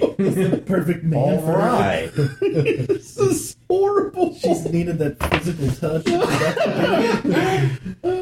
Yeah, so if... Sweetie, I'm so sorry I didn't get you. but it would have to be a special. What do you think would be? I mean, what is special? saved him, damn it. Why did I do it? Well, from what I know about women, Gifts. it's... If it comes from the heart. Great. I think I'm starting to say why my gift comes great responsibility. You. This is why you guys know it all, or maybe you know it all now. I'm just realizing that it's very confusing. But the point I want to express here is that you have just laid out is so. When, I even things up to settle her down a bit, cut his head off. She then goes, takes the horse, cuts. I mean, you can't really cut a horse's spine. That takes a bit of work. And she may not be up for that. We need to keep moving. She's only at a 1. And so, right, she's only at 1, so she cuts his throat just like I did old Benny. And so... she's trying to show me why she didn't like it. Because it was all about the head, right? Right. So, bam, horse, same way. She's like, I didn't like what you did with Benny, and I'm going to show you, so fuck off to your horse. We're going to not do it in the heart. We're going to do it through the neck. Look at this. It's just trash. Just waste. It's garbage. You just leave it there. We're not even going to take its meat. Nothing. Not even take its saddle. Nothing. All garbage. I get it now. Had to have been from the heart. Precisely. Well, we're going to fix that. It'll have to be grand. Oh, I'm good at grand. Boy, we're going to make this so grand you will have never seen the like. We're going to make this like, I mean, you got to set a bar for me. What's the grandest one you've ever seen? This is what I'm going to jump. I'm like sail over this cow jumping over the moon style. Well, the only experience she has with any kind of ists are the Chicago ones. So you're going to have to go grand. That's easy. Yeah. Up in Chicago is nothing. I mean, I mean, come on. She's got to see something better than that. You can't tell me Chicago's the... I mean... Bone collector? Who? Corpse dresser. Corpse dresser. Well, I hate hides and pussies about. No. I mean, So your job should be pretty easy. Okay. The bar is pretty low. All right. I think we're gonna make this happen. And if we do, I'm gonna owe you. Yeah. Yeah, I'm gonna repay you. Surprise me. Okay. Oh my god. You're gonna love this. You are going to love this. I can't wait. I really do love this. This is great. So as the sun is starting to set, you guys are After probably Yak kind of pulls off and fucks off. Maybe you can't hear me. Tell us how you really feel, I Chad. mean, I was right next to Junior the whole time. Who's this, Gil or Gil. Okay. I look at Gil and I go, I don't know anything he just said. We're gonna have to kill him. Oh, that I'm not surprised at all. Okay. The only question is, are we gonna kill him now or are we gonna kill him later? Because he's gonna do something fucking crazy to Marlene. And so Marlene is gonna either stab him at the wrong time, or she's gonna get whatever the hell it is he's gonna do to her. Well,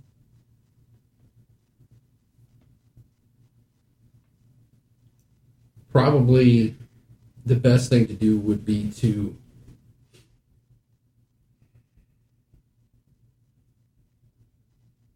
a show of force, maybe a challenge.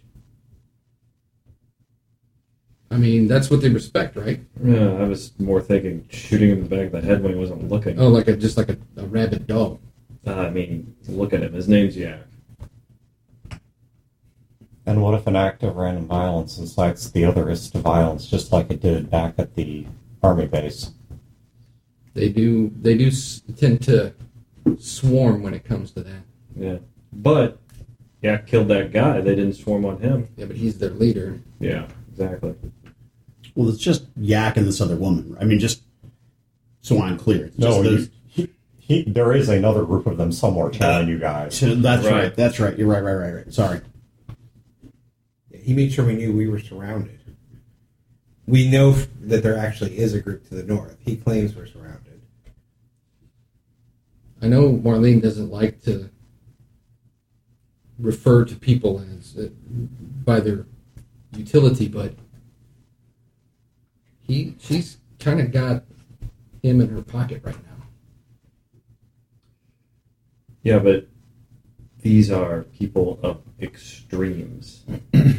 Right. And that means that she has a tornado in her pocket. And I don't think she wants it.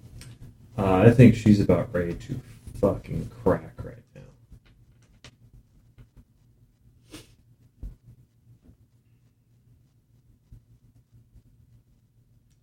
If we kill him now, we could be pulling the plug on everything. I mean, it could be okay, but are you willing to risk everything? Because that guy's a lunatic.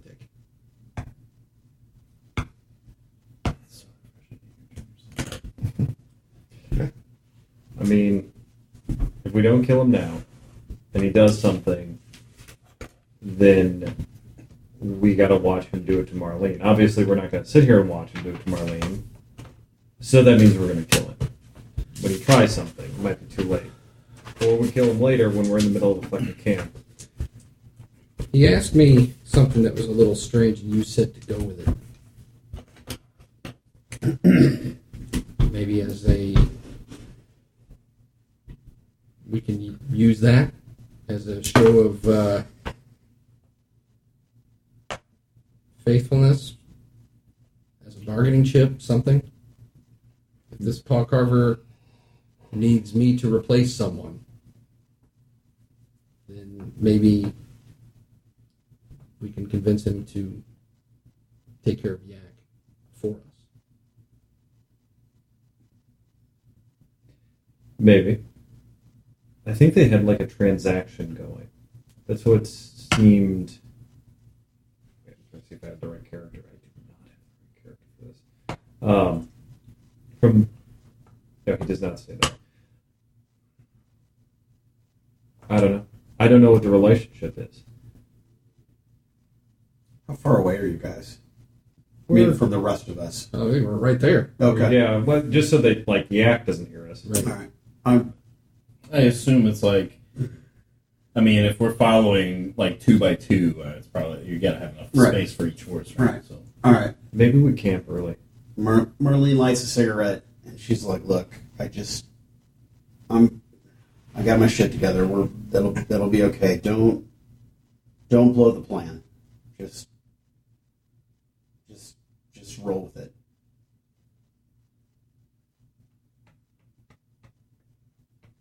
So I like lean over and I hold your hand. The most important thing now is Jack's daughter, right?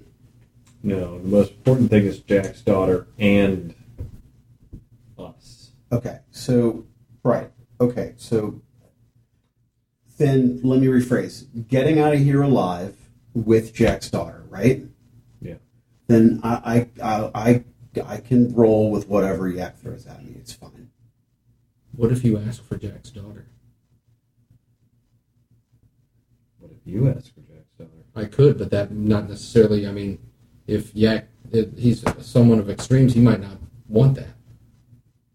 But as a grand gesture, Plus, you made it sound like the only way that Spider was going to get his due was if it worked. Void, Whatever he was doing for Marlene. If you ask for the daughter, make sure you ask very clearly. Don't just ask for the daughter. Ask for the daughter living, safe.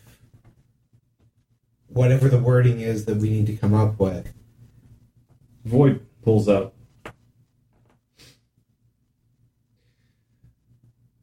We can't kill Yak right now. There's too many unknowns. We don't know what would happen. It's not even a matter of the plan would go sideways. They might kill us, or they might not. They might throw us up on their shoulders and have us march in as heroes. Marlene does not go anywhere by herself. You're a big girl. You can take care of yourself, but two are better in a fight. Second off, we don't go in there making any demands. We don't know what the situation is. Let them do the talking. We play it coy. We play our cards close to our chest. We know what we want. We wait, let them talk, let Modamar talk, and then when we see an opening, we take it. Philip is our main negotiator in this. Spider, you keep an eye on everything. You keep overwatch on all of it. Not just guns coming at us, but just the situation in general. Marlene, keep your shit together. You're doing good. If somebody gets in close, you fucking cut them. That I can do. Oh, you keep us grounded. We're all idiots here. Yeah, but I still I know. I barely know you. Well, I'm weird and I wear a mask. Yeah, that's true. All right. Don't worry. Nothing's happened yet, right? If Right. any of us start getting crazy or come up with some crazy shit ideas, call us on it. Oh, I won't have a problem with that. I know. If you're not a fighter and a fight breaks out, get behind Casey. I almost forgot Casey was with us. It's hard to imagine. He's not super. I mean, this is not like a hole in the RP. Like Molly's been kind of a hole in the RP. I've not been giving her the attention, but with Casey, he genuinely No, I always forget He because just doesn't say very much. No, he's more like the silent protector that follows. So I forgot. Plus, me thinking about on horseback. It's like ridiculous to think of him on one. Yeah, That's that's how big big he is. horses. Oh no, I'm sure it's like some Clydesdale or something. Some workhorse that they got. First, when we get in there, we have to find the girl. We need to see her. We need to see if she's okay and what state she's in. We also need to see what state the camp's in. We need to see what state Motimar's in. Yeah, those are the biggest. We don't have any idea what we're walking into camp-wise. The last time we were in there, it isn't a matter of Motimar's in charge and everyone does what he says. When we left last time, there were factions. They were fighting. He might have brought all of them to heal, maybe not. There always will be people that are looking for an opportunity. Like Yak. Yak was the perfect example. He looked for the opportunity. He struck on it. Took out the priest. Took out Ma Carver. What loyalty does Mortimer have to Yak? We don't know what state Motimar's in. And we don't know what kind of influence Yak has over it. Or anyone else. But we do know that so far, Motimar has not produced a sufficient body count. But Yak is being patient. Ma Carver was just surviving. The clan was, in Yak's opinion, just surviving. Now the clan is moving and doing things. Just not as much as Yak wants. Also, we don't know if Yak represents multiple people, a faction, a large faction, small faction, or if he's just the power behind the throne.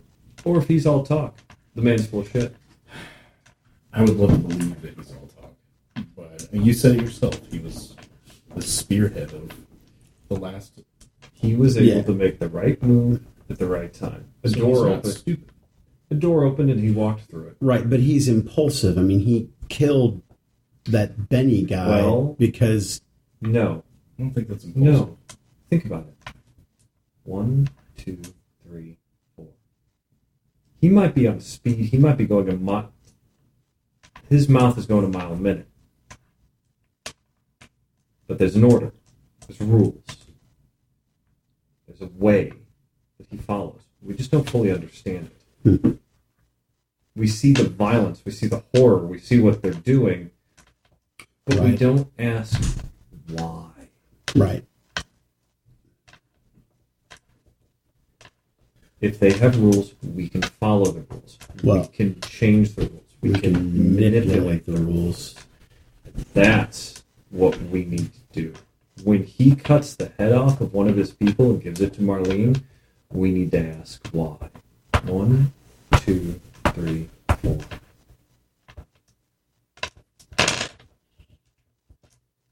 Out of character, what's the 1, 2, 3, 4 thing? It's what Yak Yak. was going on about. It's just his cadence. This is 4 easy steps. All right.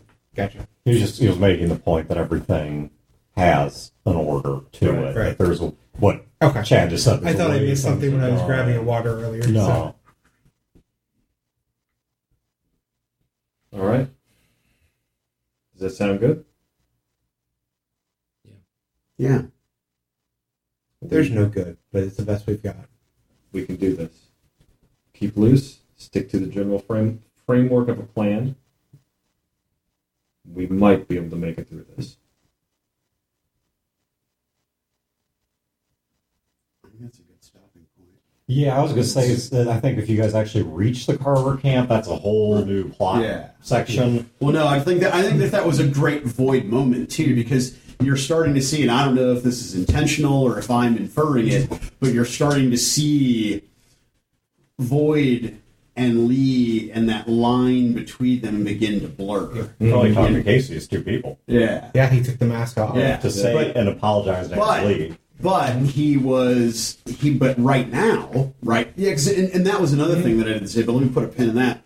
But just I've got a good plan, I've got a good idea, but I don't think Void, I don't know, maybe I'm wrong, maybe I don't have enough Void exposure, But Void was very much like, okay, this is your What role. you're doing. This is what you're going to do. But he did it in a way that everyone was important, and he did it with a level of compassion that I just don't Because think. remember in the first A game, Right. that the whole complaint, quote unquote, of Lee is that he never took charge. He had Right. all these ideas, Right. but he would never tell you to do it, and he would walk you around it. Right. And then the quote unquote complaint with Void is that he'd have an idea and tell you to do it and walk away. Right. But this was the This first is- time he's done it Right. with any semblance of sort of personal relationship and compassion. Right. He had some of that in the end of the first campaign too, though. When we were having the conversations about what are we going to do, he went to Philip and told him, "My plan is to use Motomar to lead the army against the Southern Army, lead the Istian Southern Army. Find me a better plan." Right. Because he didn't want to do that, even though that was the optimal thing he could do. And did I miss something or not remember something when you when you take off both of the masks and you apologize and claim responsibility for Sunset? Why was that? Why was Lee responsible for Sunset? Lee delivered the medication. Well, he did, but that's all he did. And all he did was deliver a package. Lee did more than you'd have to find out in roleplay. Yeah, because that's all. I mean, if I remember correctly, that's all Lee did was drop off a package, right? That's not how.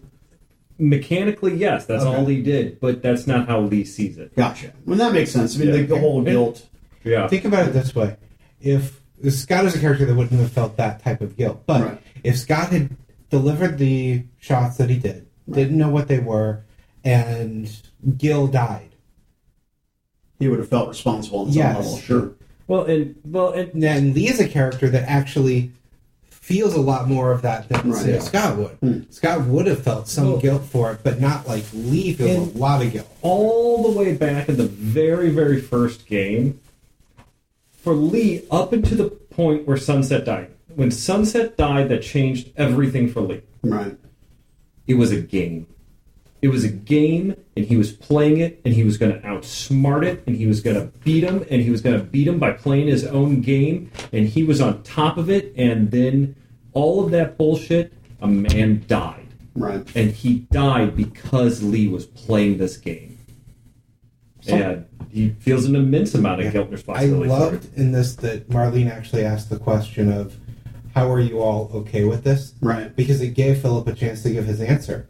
He's been in the camps, he's seen this, he's petrified of going back in there. But he's not willing to show that because you have to show strength. Strength. So it gave him a chance to actually tell you that about the, yeah, that's fucked up. He just brought a head over there. No, that's not okay.